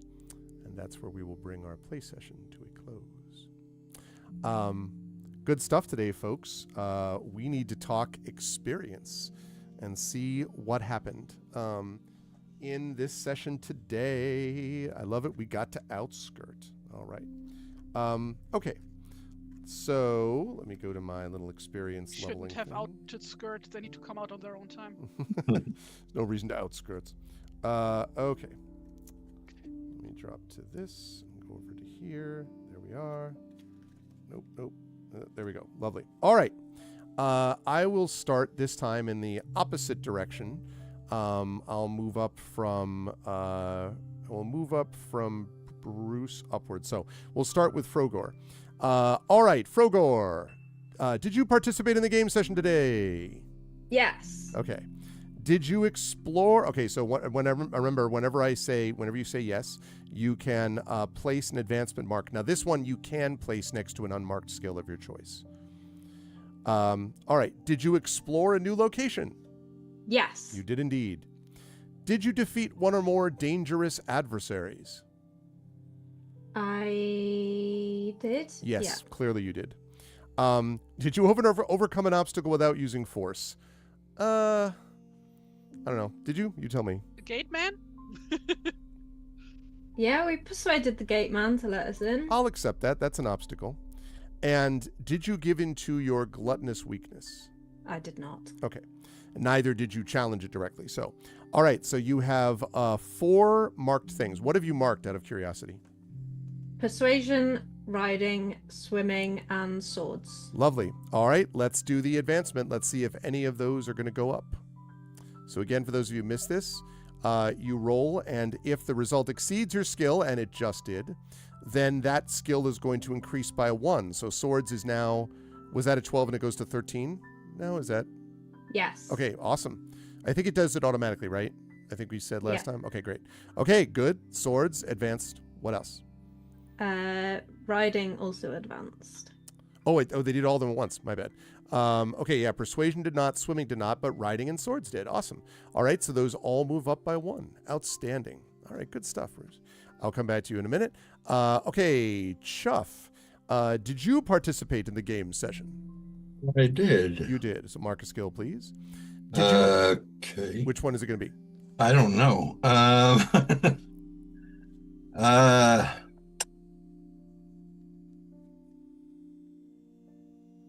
Bum, bum, bum, bum.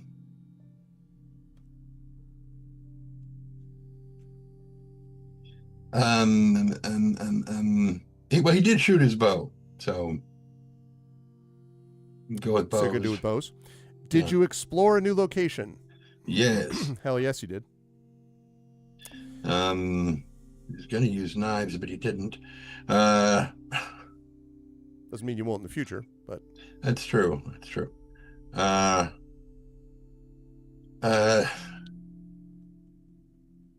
Okay, just because it's stupid and it's funny. His conversation with the warg about language. I'm gonna go with languages. languages. Sounds good. Speaking of that warg, did you defeat one or more dangerous adversaries? Yeah, I believe we did. You did. So mark 1. What are you going to do for that one? For that one, I'm thinking I'm going to go with trying to decide with bushcraft because he skinned it as well. Okay, you could do that. So we'll put it there. And did you overcome an obstacle without using force?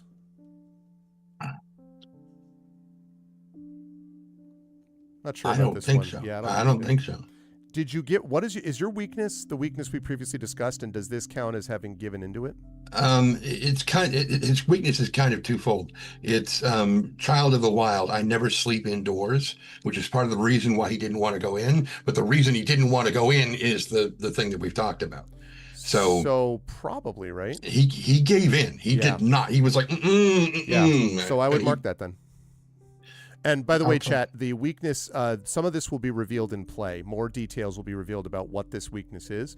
But in this case, Chuff's behavior not staying in the village, at least initially, may be related to this. So, what are we going to put that as, though?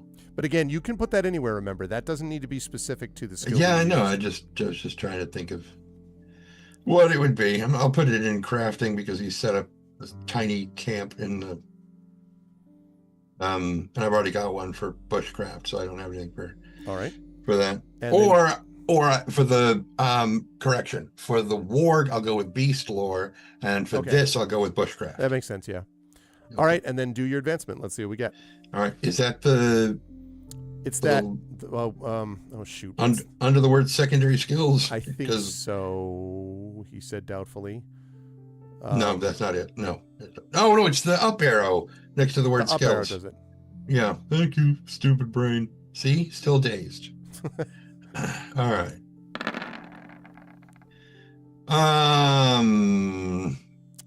One advance, which is healing.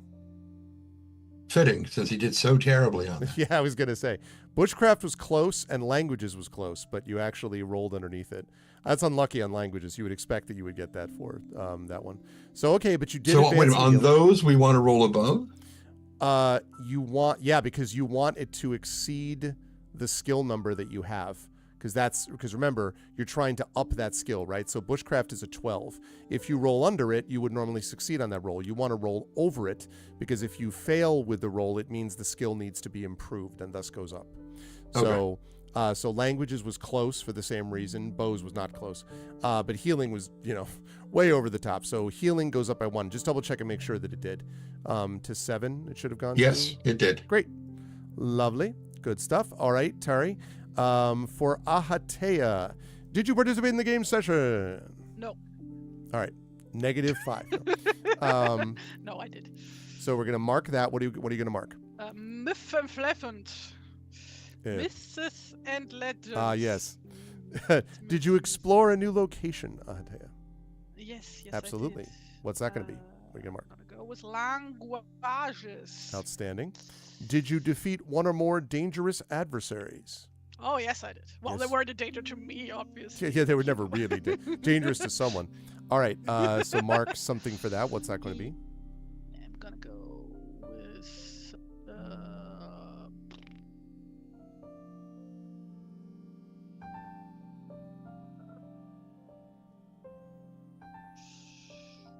awareness. Okay. Did you overcome an obstacle without using force? Does a gate guy count for all of us? or Not, just I for don't the think person so. I on think the- Frogor was the one Okay, who no, handled then that not. mostly. So I'd say no. Your weakness is haughtiness, right? Being a stuck-up bitch. Is yes. this gonna like automatically just always happen? Like, I mean, everyone correct me if I'm wrong. I feel like Ahatea just gets that automatically usually. She might act in a kind and non-haughty, stuck-up, bitchy way. It'll be like everybody be like, "What the hell's wrong with her?" Well, that's overcoming Um, the weakness, right? When she finally yeah. has a heart, you know, mhm, her heart mhm. drew 2 sizes that Obviously day. possessed. Yeah, Mhm. exactly. Right, Obviously right. possessed. Okay, so we'll say that you did give in your weakness. So, mark one more, please.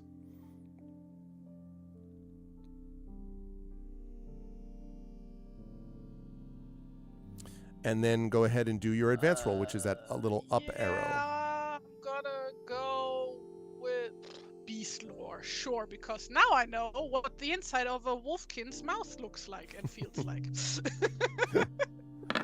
Yep. Okay, so and you would also mark it because you got the demon, I think, or the dragon, something. The dragon, please. Dragon from before. Okay, so awareness advances. Beast lore does not. Languages does. Myths and legends does not. Elementalism does not. So we got awareness and language boost. And double check for me, Tari, make sure that it did it automatically, that it upped those two. Yes, it did. Lovely. All right, good stuff. And last but certainly not least, Crocs for Toriel. Did you participate in the game session? I believe I did. You did indeed. Did you explore a new location? Yes. we Once have again, arrived at yes. Fancy New Village. Did you defeat one or more dangerous adversaries? Not for lack of trying. No, I think you were in the group, though, that defeated them. I would count that. Okay. Did you overcome an obstacle without using force? Well, I tried getting the location of a buyer out of the merchant. If that Yeah, I'm not sure that you... resolves. I don't know that that's quite an obstacle. I wouldn't put that quite at that level, I don't think. Fair enough. And then your weakness... I'm sorry, I forgot what it was. What's your weakness? I did not play that this time. Okay, so you did not give in your weakness. All right, so you have 3. So mark 3 skills, please. Yes, I am deciding about the third. And as a reminder to everybody, when you increase a skill level to 18, you immediately gain a new heroic ability of your choice. So I'm just letting you know that if there's ever a reason, because 18 is the maximum of any skill. So Okay, so my 3 advancements are going to be acrobatics, awareness, and axes. okay, I love it. The 3 A's. All A's, yeah. My weakness is I do All not have a weakness. Yes, my weakness is I care too much. Okay. Not bad. Hey. Just too detail oriented. Exactly. Acrobatics. All right. Toriel has definitely gained some acrobatic skill. Not awareness because, and axes, not quite. You axed a question, but it didn't work out. So, but acrobatics did go up, and that should be sitting at a 7, I think now. Crocs, can you It confirm? does, yes. Great. So that brings session 2 to a close, everybody. This is great. I'm really enjoying the leveling system on this, and I'm super pumped up to see what happens as you start to explore more of the mysteries of this place. Had a little combat, had a little exploration, and a little of dealing with, Bajori thing going on. Thank you, Prince Justin. It was great because of all of you folks. I'll start with, first of all, Bruce. Lovely stuff, as always, from Frogor. I continue to love the relationship. I wasn't clear to me that what we're sort of building here is a minion that's just as competent, if not more competent, than the ruler that the Dominion never wants to feel bad about. So, like, the showing the map and being like, then like blaming yourself, Frogar blaming themselves because they're not giving it is just very funny to me. And Frogor also, of course, was able to find that information on the bat, and with that pretty clutch freaking spot hidden thing too, was able to see the cage on the second floor of the inn and all that stuff. So there was some cool additional information for Frogor, mechanically and otherwise today. How'd you feel about today? Where will the lovely folks find you next? Yeah, I feel great about today. Frogor was definitely turning into like a collector of messages, right? Like he picked up the message from the weatherman, and now from the bat. Probably came from the meteorologist, right? We're just collecting them. So yeah, that was really fun, and I am afraid for when Frogor will get an opportunity to show his weakness, because he has no money, and so any food that he eats will definitely be stealing, which is against the town's rules. So that's gonna be fun, and can't wait for that. The fine folks will find me next on the GodCom channel on Sunday, when we will be streaming Ghosts of Saltmarsh. Finally, back to Ghosts of Saltmarsh. Yes, I'm it's been so too excited. Long. We had a point today, I think, was it somebody's ability was called like peace of mind or something like that. Inner peace. And I was like, that's what Green has been looking for his whole life. Inner peace. Yes, I'm excited. Yeah. Green is a very different kind of character from Frogor, and I am excited to see that get played out on Sunday. It's going to be a good time. Thanks, Bruce. Good stuff today, as always. Great stuff as well, Tren, with Chuff. I loved not only role-playing out what Chuff was dealing with, but the whole skinning the thing, carrying the thing was also very funny, and also, very much to type, I would say.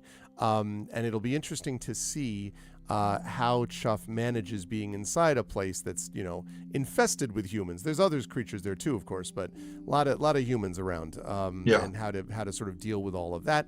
And you also, even with this being dazed condition that you previously had, you were able to inflict some damage, some serious damage to the Warg Rider. One interesting note about combat is that there's not a lot of glancing blows here.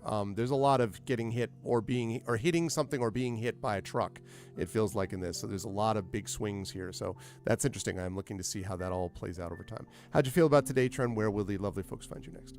Well, on the subject of the combat, I thought the initiative thing with the cards went much smoother this time around. Yeah, and the tokens, which was Tari's idea, really helped. So that was I agree. Yeah. The only time I think that might be confusing is when we're seeing two copies of our tokens and we try to grab one and move. It's like, oh no, that's the one for the other thing. I gotta and then you would have to have one that's under our control and one that's not, so we can't move. I don't know. There's probably still some more fine tuning, but it seemed to work much better this time. Yeah. I really liked it. I thought everybody's involvement in the game this time around was just delightful. I think we're starting to get hints, at least, even if only just with Chuff, of the more dramatic side of the characters, but we definitely have the comedy side that is always there. Yep. And it's really, really, really good. I love listening.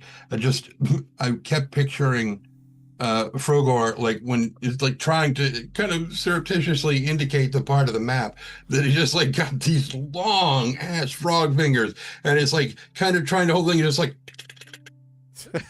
like some kind of a nervous twitch, but he's tapping the part of the, and it just tickled me to no end. It was really good. I imagined when Toriel got to the thing and reached out to shake his hand, having been carrying this horridly stinky thing, has just been like put his hand on the guy like, hey, what have you been touching? It's like, exactly. Right, yeah. Anyway, and of course most tanners don't work inside a town because tanning hides reeks, so they would be probably outside the walls, which Chuff knows. So he would, if we weren't here, he would be tanning the hide himself, but he doubts that the rest of the party wants to watch him stand around and pee on the thing. So whatever. What? The Brain. ways to 10 heights.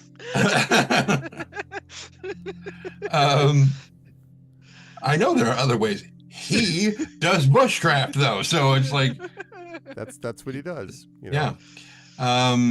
Anyway, yeah, I really enjoyed today. I thought it was a lot of fun, and I'm looking forward to now that he's got the dazed condition, him kind of steeling himself and getting back in there, meeting up with the rest of the. I'm kind of glad he wasn't there when the bat was found, because he may have just tried to eat it. I was gonna say, would he have eaten it? Looks crunchy. And he would have been like, have in your mouth, spit it out. he would have been like Drop chewing it, on drop the it, wings, drop it. chewing on the wings and crunching on those bones, and just staring at Chikor while he does it. While the bits of paper in the mouth just like crumble out of. Oh God! Right. Oh, I'll get the paper out of it first. I mean, you got to unwrap it. You don't eat the to-go container too. Anyway, yeah. Well, depends on what it's made out of. It's like beef Wellington. The bread is just a to-go container that you get to eat. It's wonderful. Anyway, yeah. Where will people see me next? I don't know. I'm probably here for that other game that we play. That Eberron game. That one. Moving into its final section, by the way, Yeah. part 19 out of 19. So they are level 19. And I recorded my next short story for Pseudopod, so that'll be coming out at some point. Nice, a lovely little. For those of you who missed the pandemic, there's some spots that are kind of visceral in the dread area that we felt. And if you missed that, you're gonna like this short story by John Wiswell. It's very just. Anyway, yeah. Next. Good stuff. Big fan of John's, and John's done very well for himself writing wise, and he's had a lot of tough stuff medically he's talked about publicly so far, so I know he's going to be looking forward to that. So thanks, Drew. Good stuff today. Tari, as always, lovely stuff with Ahatea. We've all talked about the interplay between you and Frogor has been great, between Ahatea and Frogor. The magical use, being able to use the 2 fireballs, the willpower use, that was pretty clutch. That rolling of that dragon that meant that you got the willpower back could have been very useful. And I think the fact that it's flexible enough to allow you to increase damage or increase range or even cast a second spell, even though that's going to be hard or whatever, a lot of flexibility that's associated with when you roll something that's really well. When you roll something that's bad, there is a magical mishap. We haven't run into that yet, but we'll see if that happens, if Ahatea the Terrible has any terrible rolls. Fine. Nothing bad ever comes from her. No, It's not that she got the name because she's just so bad at doing magic. Or yeah, no, it's Ahatea the terribly dangerous, not the terrible mage. That's what she tells everyone. That's exactly, and that's believable. But good stuff either way. How did you feel about today's session, Tari? Where will the fine folks find you? Oh, this was a lot of fun. Needed that for the soul, whatever. Yeah. So yeah, and also really enjoying just playing back with the group. Just remember the genital Hermes thing. Oh, that is true, by the way. That is I know. I'm sure it true. is. I'm not doubting it. It's because I think Homo erectus hunted at 8 chimpanzees really? back in the olden days, and that's how they got it. Okay. I think it was Homo erectus. Please. Thank you for the follow on my channel. It would make sense that Erectus got genitals. Hey. I could have gone my whole life not knowing that. There's an alternate timeline, Bruce, that is so happy not knowing this. Yeah. An ultimate timeline. I think that's a genuine fun fact. Okay. It's definitely a fact. It is one of you and I are the ones who think it's fun. It is one of it's one of the facts of all time. It's definitely one of those. Mm-hmm. Oh, I know worse facts, but I'm going to spare you. There's one about dolphins that I'm going to spare you from. This was a lot of fun. People can find me on Blue Sky and Kara and Tumblr at Taritunes, where I post my art and stuff. And currently, as I mentioned earlier, I'm on a bit of a paleoanthropology trip, and I'm actually working on a comic on that about Sahelanthropus see. chadensis, which is quite possibly, they're not 100% sure, but our oldest known ancestor, which lived 7 million years ago. And they're little monkey people. Well, ape people in English. In German, there's just one word for ape and monkey, so we don't make the differentiation. But yeah, so hopefully I can get that to something presentable. So yeah, that's me. Good stuff on all levels, Tari. Thank you. And again, amazing work with the art, the character art, etc., and the overlay just continues to look great. So thank you, Tari. Last but certainly not least, Crocs, Toriel as well. I don't know whether you were intending to be a pack mule for a warg skin for much of the game, but it turned out that that's partly what happened. I love the idea, though, that your missing just made you so angry that it was part of them. It's like, why am I missing? I'm so How does this keep happening? Just so, God bless America. It was great. So that is going to be something which may affect. I'm sure Toriel will turn it around. You did punch a goblin's head off in the last session, so I think you have it in you. And then also trying to find the stuff that you needed for what's next. Found your way to Master Olvar and Jory, but not quite the place you need to be. But soon you will find where you need, and it's largely based on where you were leading people because you need to get some stuff, and then everyone's like, oh, cool, I need to get stuff too. So how did you feel about today's session? Where will the fine folks find you next? Oh, I had a lot of fun today. The interactions were great again. I mean, even if I did end up carrying a smelly war skin through the entirety of the village, I believe in the benefit of this. Well, it was, and then bringing it out, and the guy was like, oh, and you're like just waiting as he goes to the back room and then the back basket and to the turn in 1 ticket per item, type of deal. Yeah.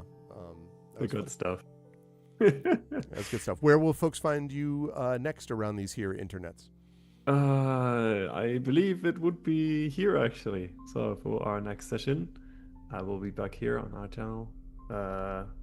And yeah, I guess that's pretty much it for now.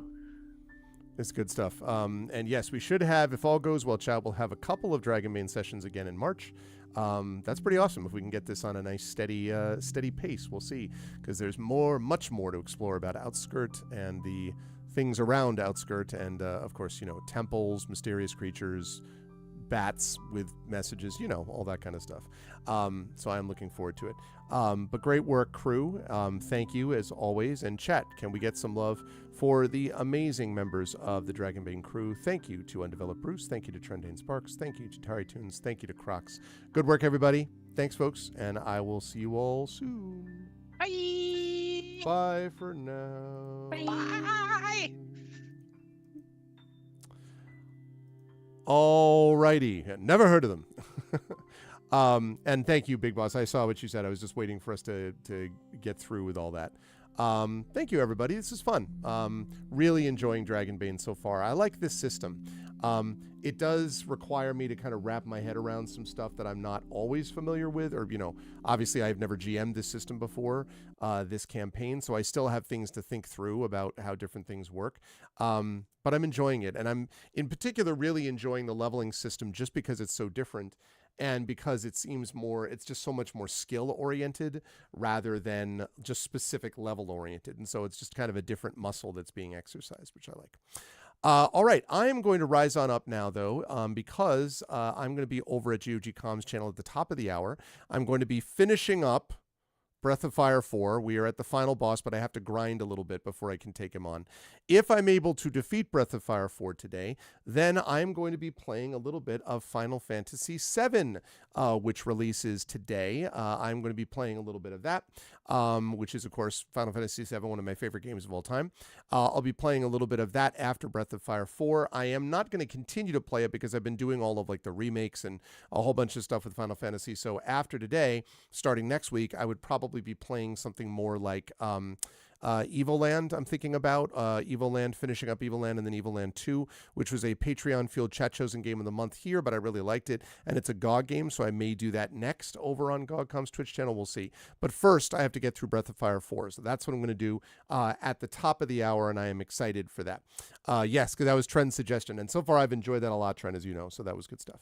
But that's the deal with that. Then tomorrow, we have Community D&D here with the Shadow Crew. That's happening tomorrow night as Dungeon of the Mad Mage gets rolling again. Thursday night, I will be also wrapping up Metroid Prime 4 Beyond. So I'll be wrapping that up on Thursday night. Then a quick schedule note. It looks like I'm going to be streaming Friday night in a rather unusual maneuver because there had to be a schedule conflict with Expedition, and rather than miss it entirely, it looks like I'll be able to do a Friday night stream. Now, I don't normally stream Friday nights, but this is sort of an exception, and I'm going to be streaming Expedition from the Mysterious Peaks Friday night. I don't know if that means that Saturday night I will or will not be streaming. I have to think about it. I haven't streamed the last 2 Saturdays, so I'd rather not miss 3 Saturdays in a row. But it's possible. We'll see. I'm not sure, but I will definitely be streaming on the weekend. Friday, if not Saturday, I'll definitely be here Friday one way or the other. And then back here next week for March, as we have a lot of stuff going on in March, a lot of tabletop games, a lot of things, special events, and stuff like that happening as well. Otherwise, I do want to remind everybody, as I mentioned at the very beginning of this stream, again, we have I am involved in a union action. We're doing a rally tomorrow on my campus of St. John's University. St. John's has decided to no longer recognize the unions on campus, which means that our contracts are essentially voided and they can sort of do things at will based upon their university handbook.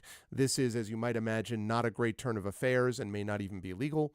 But in the meantime, while the legal process is going on, we need to sort of make a statement. And so we're going to be doing that with a public appearance on the campus. And there's going to be a rally happening on St. John's campus that I will be at tomorrow.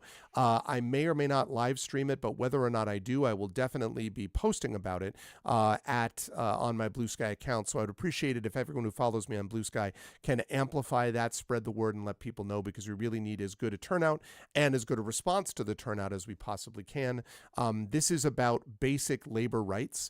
And basic labor rights, if you look historically, have always been at the forefront, the foundation of overall rights. So please, if you can, be on the lookout for posts that I make about that, whether you're in the United States or not. And of course, if you're in the New York City area, I hope you'll come out and join us for it because it's important. And Big Boss is 100% right. It's a matter about democracy as well as education and labor rights. All of that is invalidated, especially when the claim is that it's being done for Catholic social teaching, which is absolute nonsense. Catholic social teaching teaches the opposite. It teaches that labor unions are always supported by the Catholic Church historically. So the idea that somehow it's more Catholic not to have one is absurd. So we will see how things go. And I'm certainly hoping for the best. I just want to do my job and teach my best and, do all that for my students, but this makes it harder to do that. So I'm hoping that pressure will allow people to see reason in the way that one would hope. If you like what you saw and heard today, please follow the channel. Please check out our YouTube. Thank you, Prince Justin. I am also gobsmacked. It is definitely the nuclear option. We have been, a union has existed on campus and has been collectively bargaining for 56 years, since before I was born. And the idea since 1970, and the idea that all of a sudden the university is like, nope, just kidding. Not cool at all. So hopefully we will get them to see reason. But I appreciate that support very much. Thank you, Prince Justin. If you like what you saw and heard today, please follow the channel. Please check out our YouTube with !ArvTube. I did see a number of people over on the YouTube channel. It's a little hard to be able to monitor chat there when I've got multiple windows and, maps that I'm dealing with in OBS and all that. But I did notice some people there, so thank you. Please follow and subscribe over there. Free for you to do that, really helps us out. Discord is !ArvCord. You can hang out with the Arvanauts in between streams. Blue Sky is !ArvSky, as I mentioned previously. Website for this, arvanelleron.com. Financially, !ArvShop, that's the merchandise area. Cool swag for you, also supports the channel. Patreon is right there, !ArvTreon.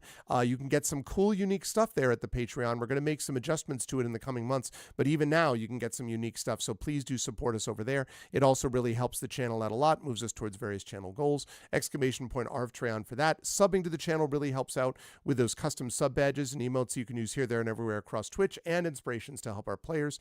Again, you get those custom sub badges and emotes, so please support us there. That makes a big difference as well. On the publishing front, Exclamation Point Icarus, my graphic novel from Athos Arts, Exclamation Point Library, my Tales and Tomes, The Forbidden Library, my 5e adventure and sourcebook from Alligator Alley Entertainment. That is a good point. Yes, I should have a command that I can put into YouTube as well that allows people to see the Discord. If you head over, those watching on YouTube, over to my Twitch channel and type in Exclamation Point ARVCord, then you can find it there. Also, there's a link over on my Twitch page, and I think I might even have a link on YouTube, but you can get there one way or the other is what I'm saying. But that's a good point. I'll think about that, Big Boss. Exclamation Point Icarus, I mentioned. Exclamation Point Library, that's my Tales and Tomes from the Forbidden Library, my 5e adventure and sourcebook from Alligator Alley Entertainment. And Exclamation Point Greyshade is my Greyshade IP. Greyshade Renegade Heretic, the Grey Assassin Trilogy from Athos Arts, available there. Award-winning, critically acclaimed. You can get the audiobooks of Greyshade Renegade and Heretic done by our very own Trent Sparks at that link as well. And you can also pre-order the tabletop role-playing game of Greyshade from our very own Brendan O'Brien, The Rising Tides, coming out from Alligator Alley Entertainment in the next couple of months. So please do pre-order that over there. And as always, Exclamation Point BLM, Black Lives Matter, important to affirm and assert the significance and importance of Black lives. Exclamation Point Help Now, the World Health Organization page on suicide prevention. Important to reach out to others when you need help and reach out to others when they need help as well. Also, Big Boss could not agree more. Totally agree with that. And Exclamation Point Ukraine, UKRAINE, to help the people of Ukraine as they fight back against an illegal and illegitimate war with bravery and courage. It's the 4-year anniversary of Russia's invasion. As Imaginary Exponent said earlier today, the 3-day special action that has now turned into 4 years of Ukraine fighting bravely against an illegal and illegitimate invasion. Keep it up and spread the word that we will do so for others in that situation in the future.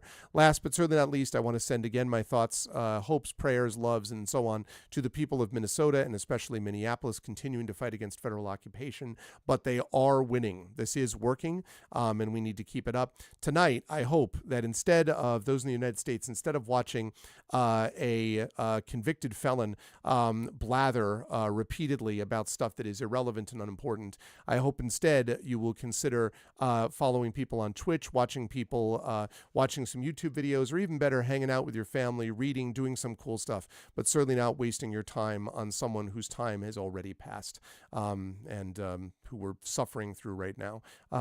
All I'm saying is don't watch the State of the Union, please. There's no reason to do it.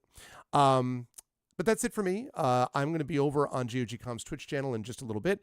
So please join us over there for Breath of Fire 4 Beyond. More Dragonbane to come next month and more tabletop stuff coming later this week. Again, Friday, don't forget, Friday is the rescheduled, in all likelihood, Expedition for the Mysterious Peaks. Don't know if I'm streaming on Saturday. I will be streaming, though, on Sunday. Yeah, I know, but that's actually, it's okay, Triffid, because there's so much going on. I actually don't mind that we don't have it tonight. And then Sunday on my channel, By the Dice Roll, with more of Ghosts of Saltmarsh as we get back into that campaign at long last. Excited for that. All right, I'll see you folks over on GGCom. Until then, everyone, please be good to each other. Solidarity, my friends, and I'll see you in a little bit. Thanks especially to the Dragonbane crew. Great work from Crocs, great work from Tren, great work from Tari Tunes, and great work from Undeveloped Bruce. Really enjoying this group a lot. That's it. I'll catch you folks later on. Until then, much love. Everyone be good to each other, and see you all soon. Bye for now.